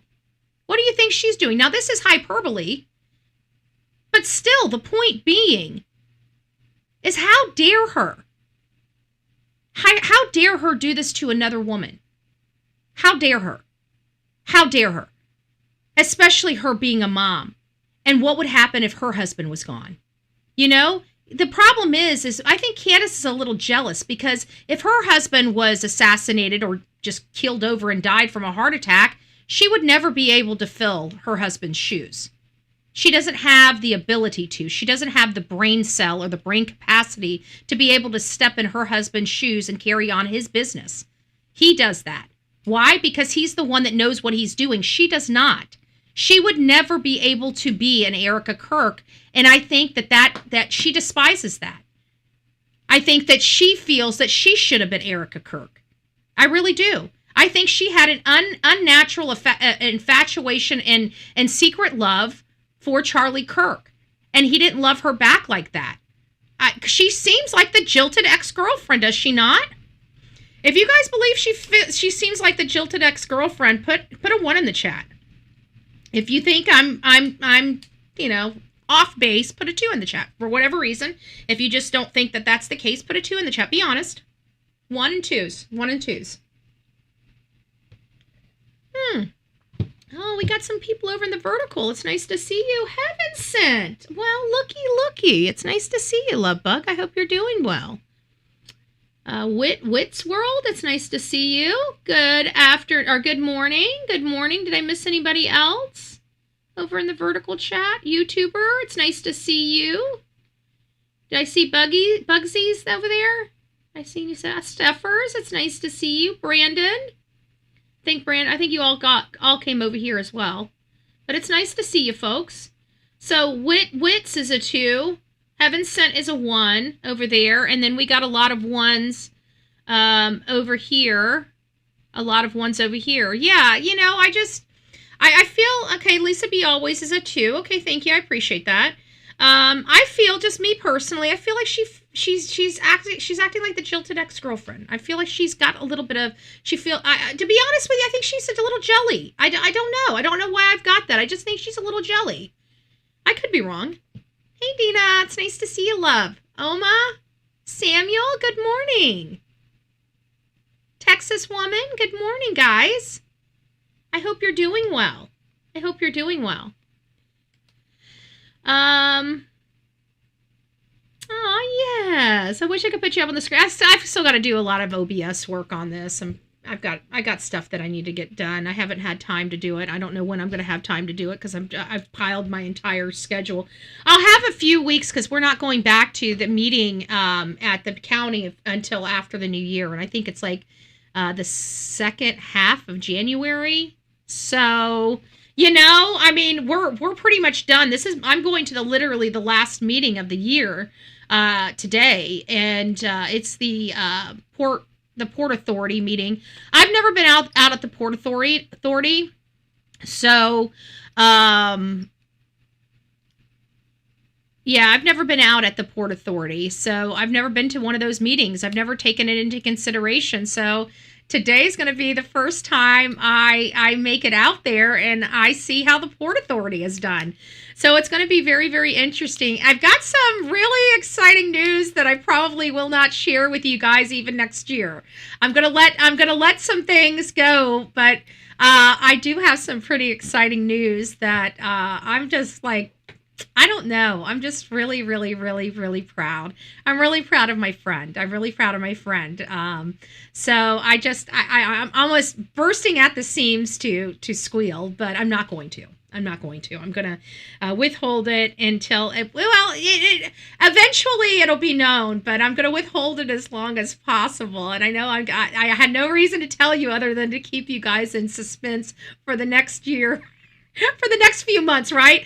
And then I'm just going to let you guys know on New Year's Eve, I'm quitting my job and I'm not coming back until 2026. I just want to let you know I have made the decision. I want to blow this popsicle stand. I've decided my last day is going to be December, the last day of December, and I'm not coming back until 2026, okay? I'm sorry. I'm just not going to do it. I don't like you guys, and I'm leaving, and I'm not coming back.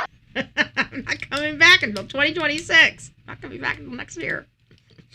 I'm just joking. Let's keep seeing what else we got going on here. So I don't know. I think there was more to do, in all fairness. I think there was more to do in that meeting than just learning about. I think it was a legal meeting. I really do. Between Candace and Erica, I think it was, what's your problem? How do we stop this from moving forward? Because if we don't get it stopped today, if we don't get something worked out today, we're going to court. I think that's what it was. And I think the 4.5 hours was working out their agreement amongst themselves on what they were going to say and what they were not going to say. I truly believe that it had gotten to that point.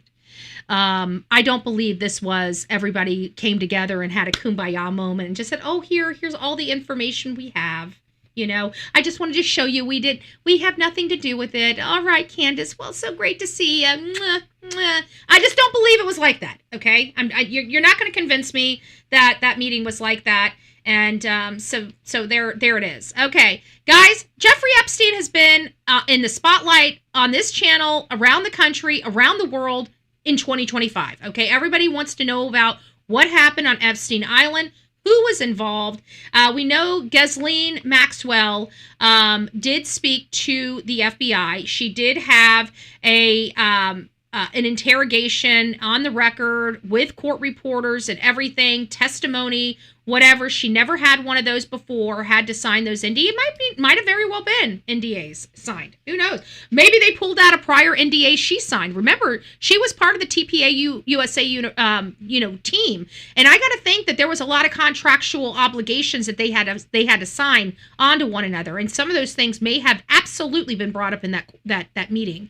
Because I tell you what, that's one of the main things that I do. Whenever I'm going to be setting up a corporation or a nonprofit or whatever, the people that are employed, they will all have contracts. They will all have contracts. In there will be NDAs, period.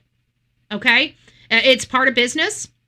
So I'd have to think, if TPA USA was thinking properly, then they would have had those contracts signed by these people with those NDAs attached to them. Hopefully that's what was done. If not, this might be a calling to TPA USA. When you bring people on, they need to sign, employment paperwork. Part of that needs to be, non-compete and, because a lot of people get on the job training of stuff and then they take it and go take it to a regular corporation, not a nonprofit, and they use those skills that they learned from TPA USA to help, make money for somebody else. I mean, if you're going to be teaching them stuff, you should be able to have a non-compete for 1.5 years, 2 years, or whatever the case may be. I think that's only appropriate. It's only fair. But non-compete, NDAs, those things all need to be part of employment contracts. If you're an employer and you don't think about those things, you need to. You need to protect your interest in your business, and you need to make sure that whatever you do, somebody can't just get trained by you and go out and steal your business. Okay, you've got to have those contracts in place. So hopefully that's what was done. I don't know if something like Turning Points would have been using those types of contracts, but I don't know. Hopefully they were. I mean, they are, even if they're a nonprofit and a religious business, they still need to protect their back, because I just don't trust people.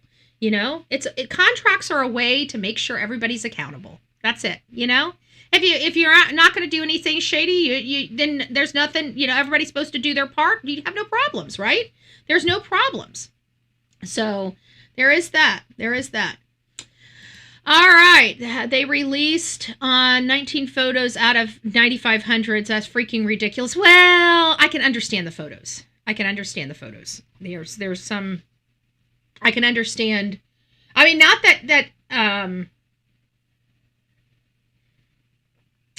19 is appropriate. I think there should be more than in 9,500 photos. There should be more non-sexually related photos that could be released. That's what that should be the they should go through all the photos. Anything that's non-sexual that doesn't need to be redacted, those things should just be out. You know, they should just go out.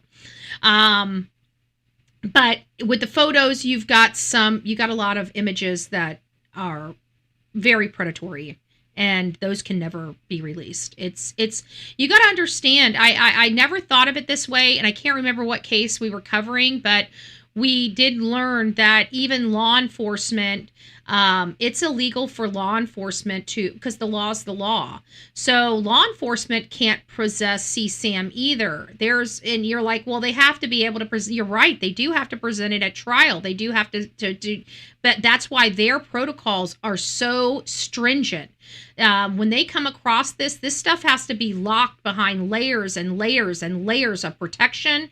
It has to be, I mean, they have all these very strict and stringent protocols for underage children and photography and videos of those underage, because once the case is over, they are required to destroy that stuff. That stuff is highly unlawful for them to have. And the sooner that they can destroy it, the better off they are.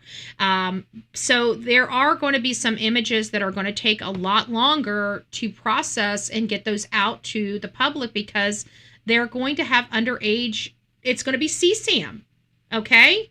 And we can't just release CSAM out there to the world because it's unlawful to possess. So I think that the photos I understand. The documents I don't understand. Document with AI this day and age, they should be able to get AI redacted and get that redacted, and then you only need a few people just to review to make sure that the redactions are the proper redactions. So I think the paperwork, we should have a lot more paperwork out. The photos, I kind of understand a little bit because of the gravity of the case. But I think over time that those should be also released. So I understand, Dina, about that. Is it Dinah, or Dina? I guess so it's Dinah. Yeah, I think it's Dinah. Let me know if I butcher your name. Try to pronunciate it for me. So I don't like butchering people's names. I do apologize. I work very, very hard to try to make sure I call you guys what your parents' name or what you want to be called. Okay, within reason. Within reason. Haters are gonna hate, but I admire Erica. I do too. I think Erica. I think, she's very inspirational. I don't know how she forgave Tyler. Like I said, there's just some people that are better people than me. And I am a true-hearted person that can acknowledge that and sit on my platform and state that. And Erica, by far, is an amazing woman, far more superior than the likes of Bullhorn Betty. I can tell you that. I'm not one that forgives very easily. And you hurt my family. That's one thing I would never forgive over. It may be a miserable rest of my life, but I'm a stubborn woman. And there's just some things I don't forgive very easily for. And she believes in her Bible. She believes in the calling. She believes in the word. And God bless her for being a better woman than many of us are. But I don't know if I could have been that strong. I don't know if I could have been that courageous. I pray to God I can be that courageous. Oh, thank you. Yeah, I do. I pray to God I can be that courageous. I pray to God I'm never put in a position to have to show that type of courage. But she's a very strong woman and has much respect. And if there's anybody to idolize in this world, it'd be somebody of that caliber, not somebody of Beyonce's or, Taylor Swift's caliber. Okay. I'm glad Taylor Swift is finally settling down. But she's not she's made her share of mistakes, And I do believe in everybody needs to walk their path to find out who they are, and they need to, be a little bit better and learn from themselves and grow. And hopefully Taylor Swift is growing. Hopefully this is not a trendy marriage, I'd hate for that to happen and then be divorced in a few years, with kids that are now not wanted in Hollywood and being raised by nannies again, It's just... I feel some type of way about Hollywood kids. I feel bad for them, I feel bad for them. I mean, look at Nick. I feel bad for Nick because he's been saying he's been growing in the shadow of his famous parents. Think of all those children. They have such big shoes to fill. And it's hard, and they have to do weird shit. I mean, look at Will Smith. Who wants to walk around with red paint all over their face? She's getting married. She's engaged. She's engaged to some football guy. I don't remember the guy's name, but I know people were freaking out about it. And I'm really happy she's kind of settling down, But I'm hoping that this guy's a good guy for her. I want her to have a normal life. I don't think Taylor Swift has really had a normal life. She's been famous. I mean, she was, even before she was famous, became a singer, she was a songwriter. Her parents didn't want her involved in the spotlight until she was much older, until she was old enough to handle it. Her parents, tried their hardest to try to give her the most normal life as possible, in all fairness.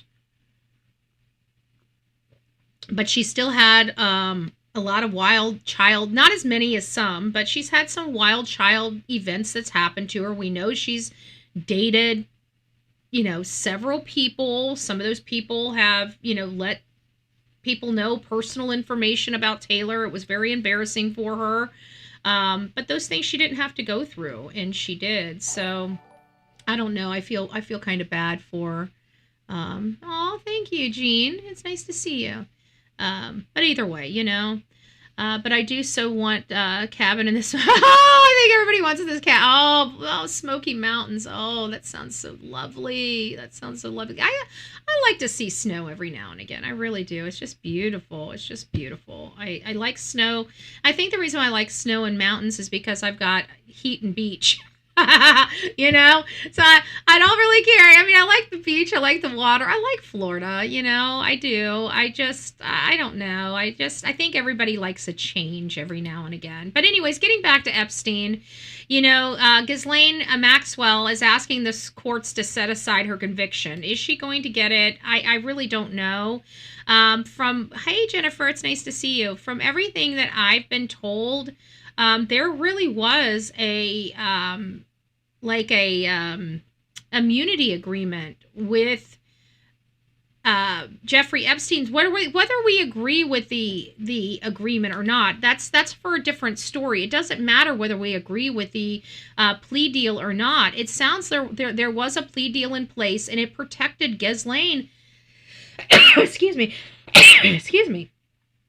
It sounded like, oh, there's another one in there. Okay, maybe not. And it sounded like Ghislaine was protected by that immunity agreement. And in all fairness, I don't always agree with these immunity, and I don't agree with this one either. It should never have happened. It should have never happened without Ghislaine being a part of it. And from my understanding, she wasn't. It was something that was set up inside of the confession with Jeffrey Epstein, or one of the confessions with Jeffrey Epstein, that she was going to be left alone. And then after he was deceased, they went and picked her up as if the deal no longer, were in effect. And I don't necessarily agree with that. I don't like the agreement, but my position is if you have an agreement, you should honor the agreement, okay? I mean, this is our federal government. If we cannot trust our federal government to put an agreement together and honor that agreement, then it's going to cause a lot of problems in the future. So I'm just hearing, okay? I'm just hearing that there was this immunity agreement. And if there was, then she was unlawfully put in jail. And they should have honored that agreement. And if they weren't going to honor that agreement, they should have never made it. That's my point. They should have never made the agreement if they had no intention of honoring it. But if they truly did, in fact, make the agreement, then Ghislaine should have never been in jail to begin with. Hey, Melly Cat, it's nice to see you. It's nice to see you. So I don't know. I've got some problems with that. I want the truth with Epstein. I don't want fabrications. I want the truth. I want to know who are the disgusting animals, right? Do you guys agree with that? Like, put a 1 in the chat if you guys just want to know who the disgusting animals are. That's all I care about. Like, I just want to know who the disgusting animals are. I really don't care about the other countries. Maybe I should, but honestly, I really don't, because the other countries don't affect me. I want to know the disgusting individuals here in our country. Which one of you MFers is it? Because we know it was some of you. Like, we've been sitting here talking about Tom Hanks. Like, I want to know, was Tom Hanks out there? Is he a disgusting pig? You know, we have supported a lot of his movies with our hard-earned money for him to take that money, that hard-earned money we gave him, and go and spend it on doing disgusting, vile things. It's disgusting. Give me just a second.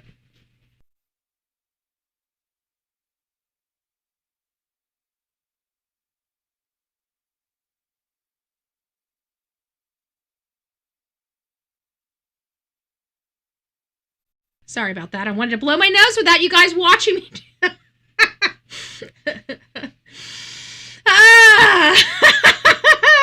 People are going to be like, Betty? Were you and Eric hanging out? No, I need to stop. That wasn't funny. That wasn't funny. That was not funny. I'm not a horrible joker. I said no stalking, BH. What? I like driving. Sarah said after cooking one, it would be frozen by then. My daughter said she would though. I said no stalking, BH. Aw. You guys can stalk me. I didn't know you were that close. Well, if you're in Sarasota and you ever want to eat and go for lunch, let me know. I'll treat you. Yeah, I think it said if he pled guilty, then all his co-conspirators, then they will never be able to charge anybody with anything because it said co-conspirators. Yeah, it might be. I do know. Yeah, Bill Gates. It said, yeah, we want. I think that's really it. Like, I mean, some people are wanting to know all of them. And I want to know. Like, is our French, you know, is there people? And I heard that there was somebody from the Israeli government that was a part of this, and they got fired from their job. We know about the Prince Andrew. He was stripped of his title and everything over his part in the Epstein stuff, and he was definitely a part of it. But, you know, those people don't really affect us. Do I really care about that? I don't. That's why I said, you know, it's not that I don't want to know who I prefer having all of them. Hey, Ganja girl, it's nice to see you, love bug. I hope you're doing well. It's not that I don't want to know who they are around the world. I don't care about who they are around the world. I only care about the people that we have rights to. You know, I want to know which owners of stores, which products, you know, because we know these are the elitists. These are the people that look down on us, right? And yeah, those disgusting and vile individuals, they look down on us. Well, at least we ain't bopping disgusting animals. Let me put my crown back on. Let me put my crown back on. Oh, thank you. I appreciate that. So, yeah, we want to know who they are, but I want to know who they are in this country, right? I want to know who the pigs are in this country. And not only do I want to know who the pigs are in this country, I want to know if they have any victims. Because people that go and fly over to another area, once they have a taste When they come back here, does that taste go away? Does that obsession go away, or does it intensify? I would have to think it intensifies.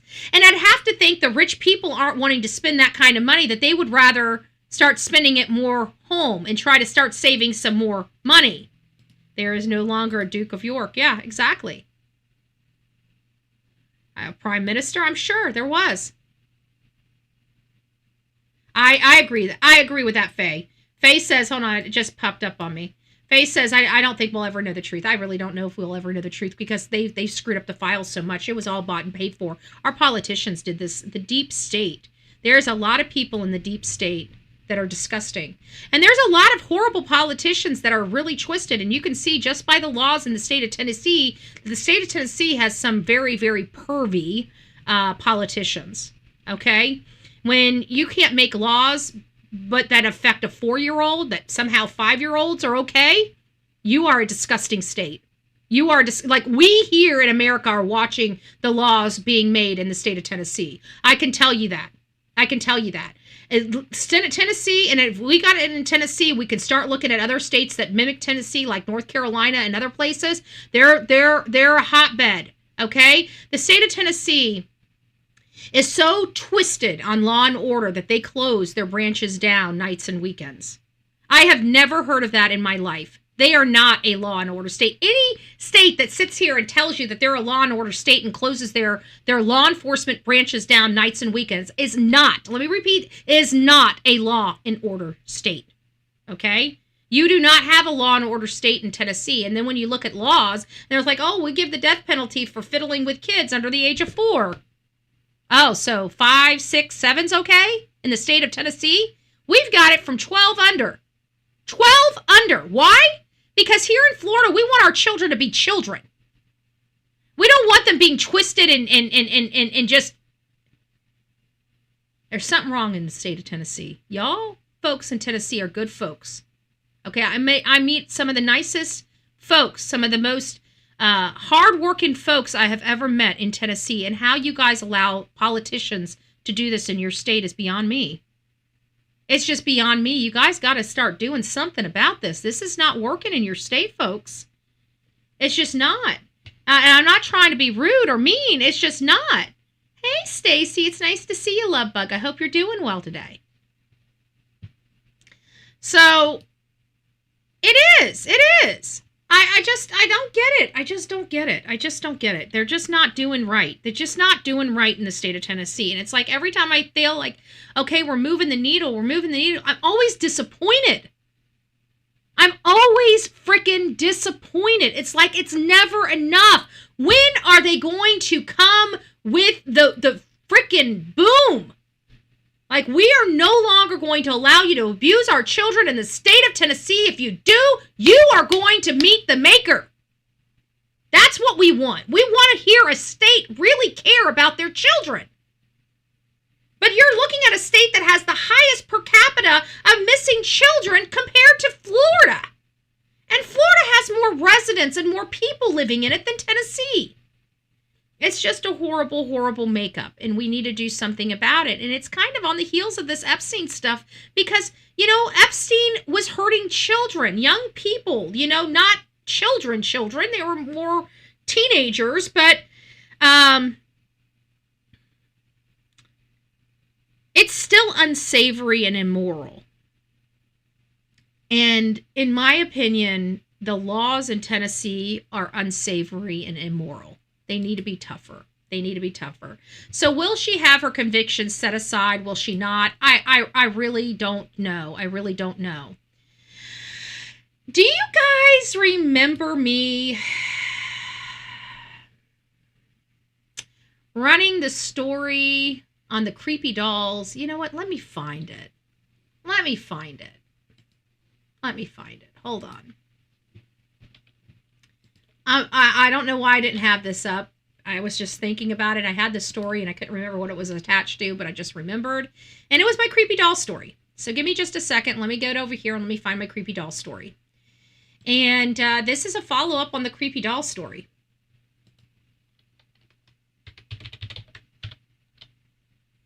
No, I'm in the wrong area. Hold on. Creepy dolls down here.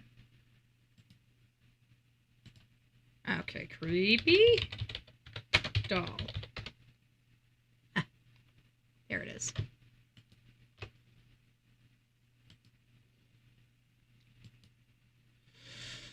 Back loaded with equipment, forensic type of equipment. They spent 8 hours here collecting large.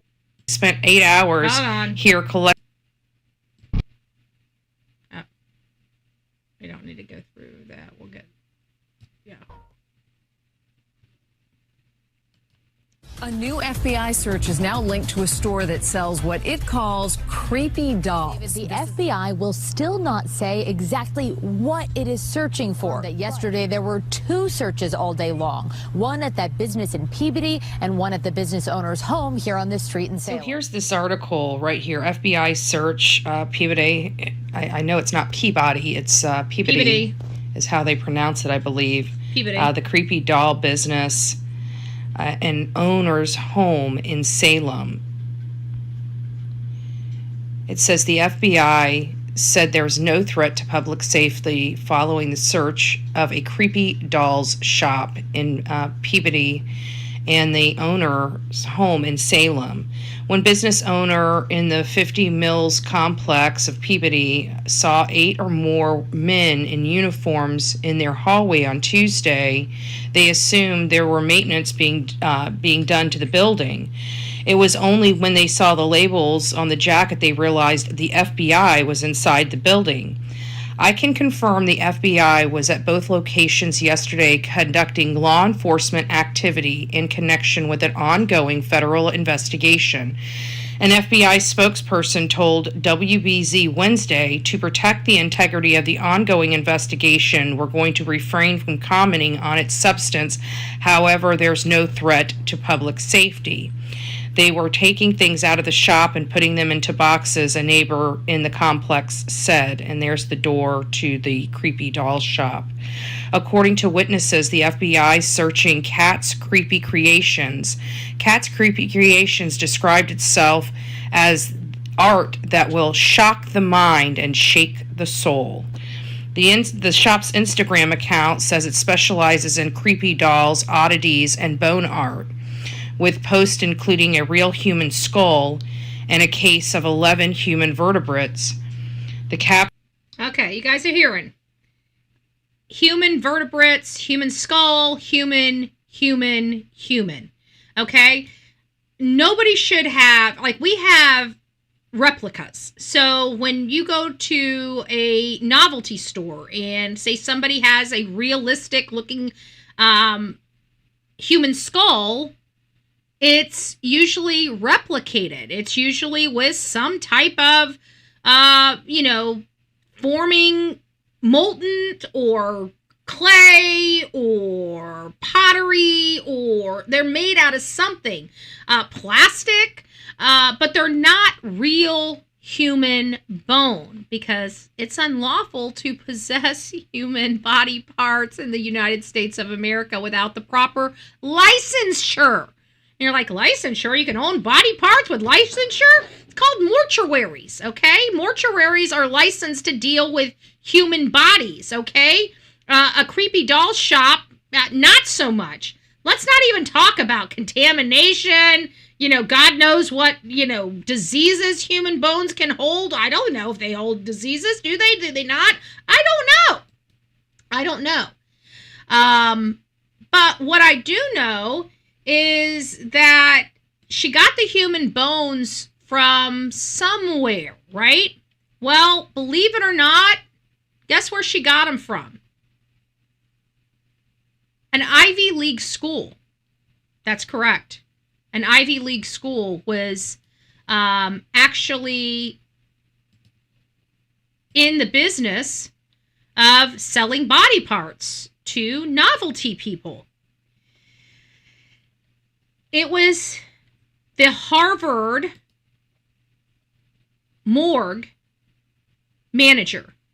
He was in the business in a side hustle where they were, given or provided bodies for scientific purposes. That means people had died and they were using these bodies for different types of procedures for their student body. Some of these bodies would go out into fields to help them understand decomposition. Some of these may have been used for other procedures, nerve, type of, I don't know what they use body parts for, but they use body parts in educational purposes, especially in the medical field. Okay, so it's not uncommon to think that Harvard, that has a medical facility, would have a morgue attached to it, and the manager of the morgue was selling body parts. Okay, so, and they weren't just selling, they were selling body parts all over the country on the black market, and people were buying the body parts and also selling them at their storefronts.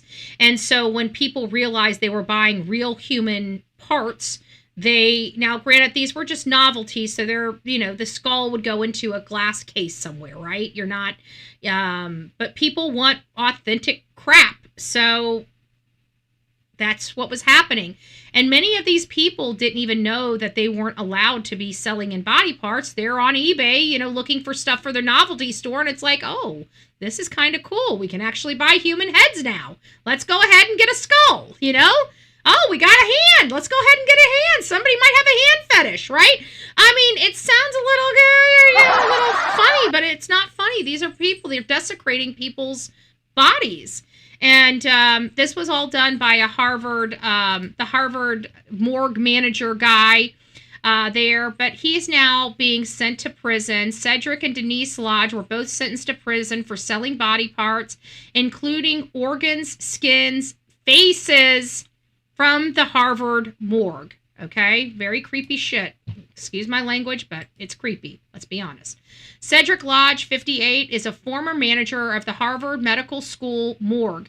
He pleaded guilty to interstate transportation of stolen goods and was sentenced to 8 years in prison. So he's going to prison. 8 years. 8 years in prison, folks. Wow. Denise was guilty of selling the remains to buyers across the country. She was sentenced to 1 year and 1 day in prison.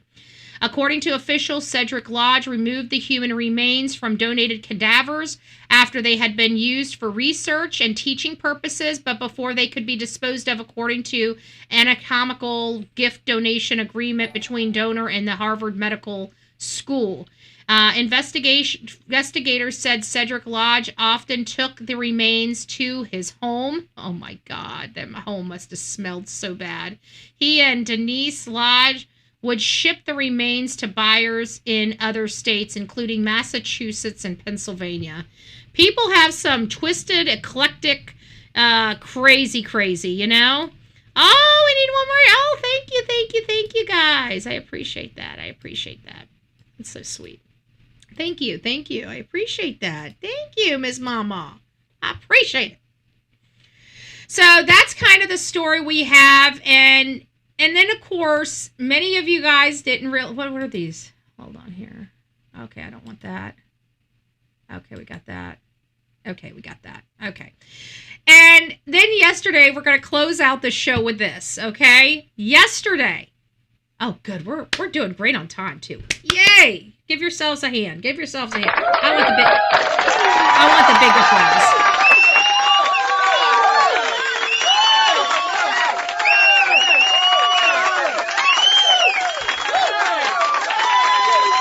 We are doing amazing, and I mean amazing on time this morning. So thank you guys. We've been just amazing. This is great. We're gonna have a great day today. I feel it. We've already started up. We're awake, we're ready to go.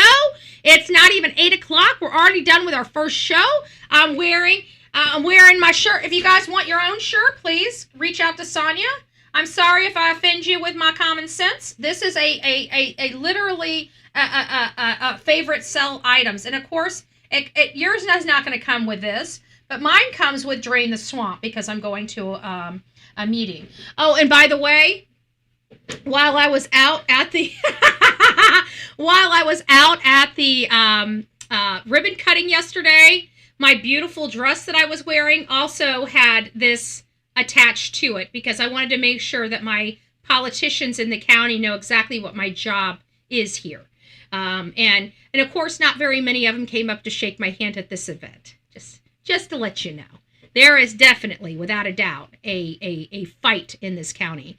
And I've been so pleased and so happy to tell you guys that things have been hunky-dory in my own backyard. But in all fairness, I come in and I find out that things are really bad.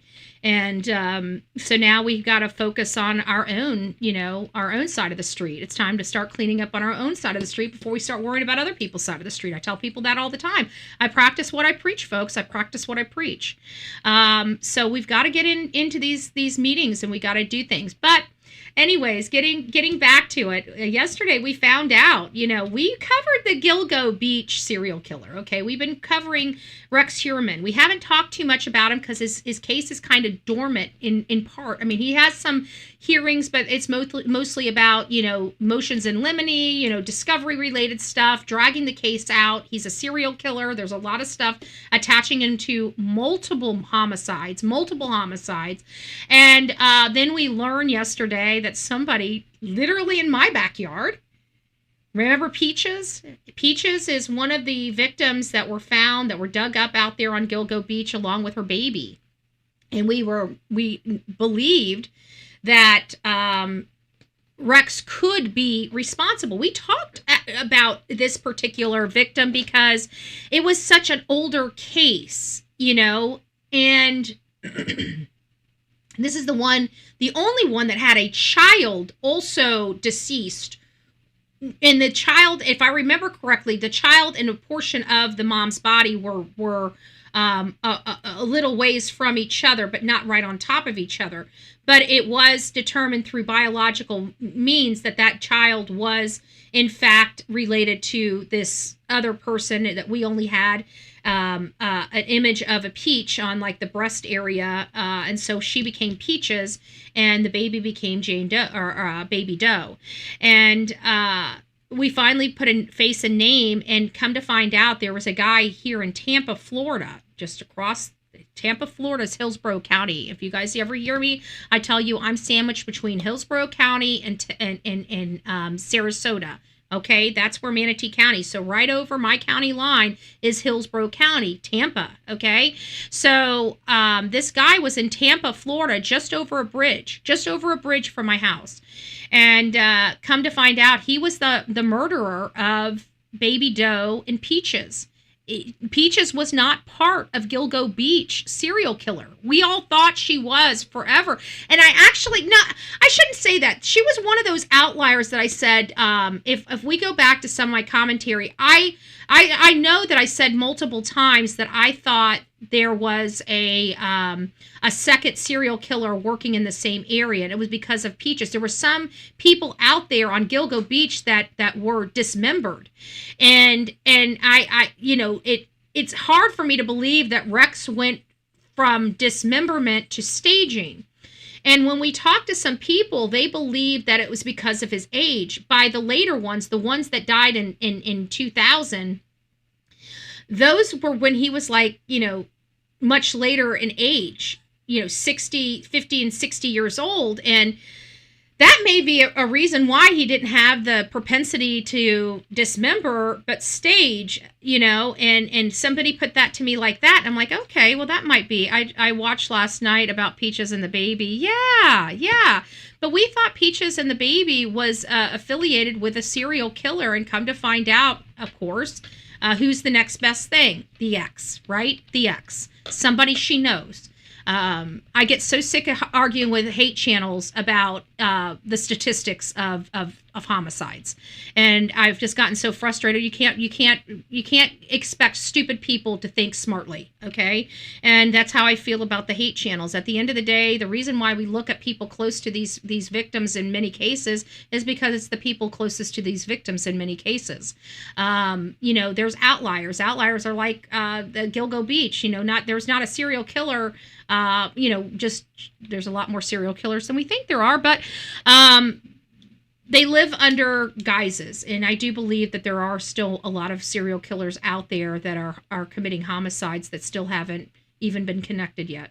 And I believe that there are a few businesses that serial killers get into to be able to hone their skills, and one of those is it's traveling. It seems like anybody that's traveling, right?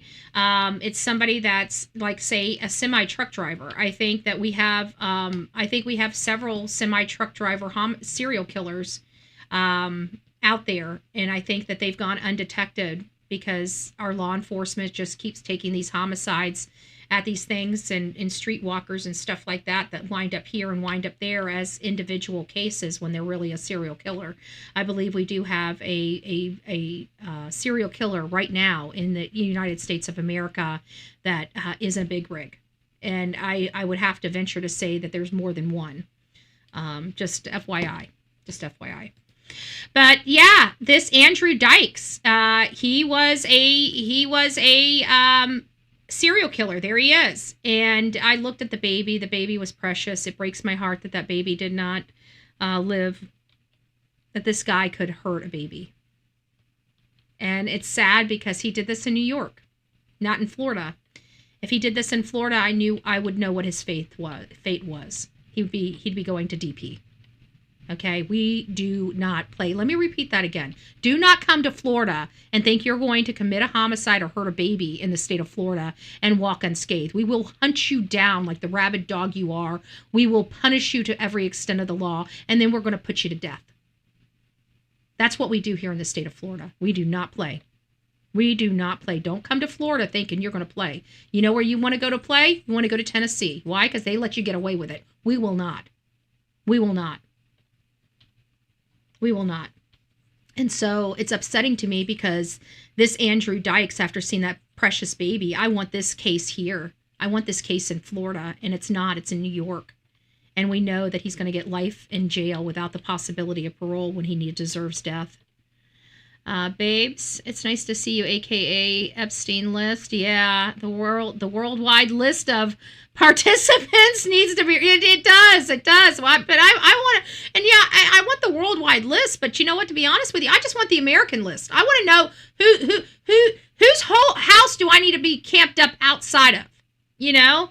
Because, once we get some good people, if they're still around or they're still in politics or anything else, I'm going to turn their lives upside down. I will. We're going to fund something. We're going to be in front of somebody's house if we can find a house to be in front of. Because I don't even want to know how many young women's lives were forever changed because of this, Good and bad. I'm not saying that every person that is put in a situation, their life is completely, utterly destroyed. There may be an outlier where one or two people are, that went off and married well and was able to put this in their past and not ever look back at it. But a lot of them, they didn't have that option. We don't know what happened. We want to know the truth. I think at the end of the day, we want to know the truth, and we want to make sure that this never happens again. These things didn't really happen necessarily to American people, to American women. They happened to overseas women, but they still happened to women. The women were still exploited by our people here in this country. And those people need to be held accountable. Okay? No matter how you look at it, they need to be held accountable. And if they come from states and we have federal laws that keep the statutes of limitations alive, we need to go after these people. I don't care who they are. Okay? I don't care who they are. I don't care who they are. Nobody should be able to get away with this. And I understand that it was a different time back then, but that doesn't escape the fact that, the people need to use common sense and if it's not okay in this country, going out of this country to make it okay doesn't make it okay. You're still an American citizen and you still violated law. You still need to be held accountable. So we'll see what happens. I don't know what's going to happen. I don't know what we're going to learn from the Epstein files. I hope it brings clarity. I hope it brings victims some much needed peace. But, this whole thing that Marjorie Taylor Greene is losing her career because she fought for the victims of Epstein, it has nothing to do with that. It's the fact that she was sitting there. It was a con because at the end of the day, they were trying to say that Donald Trump had nothing to do with Epstein.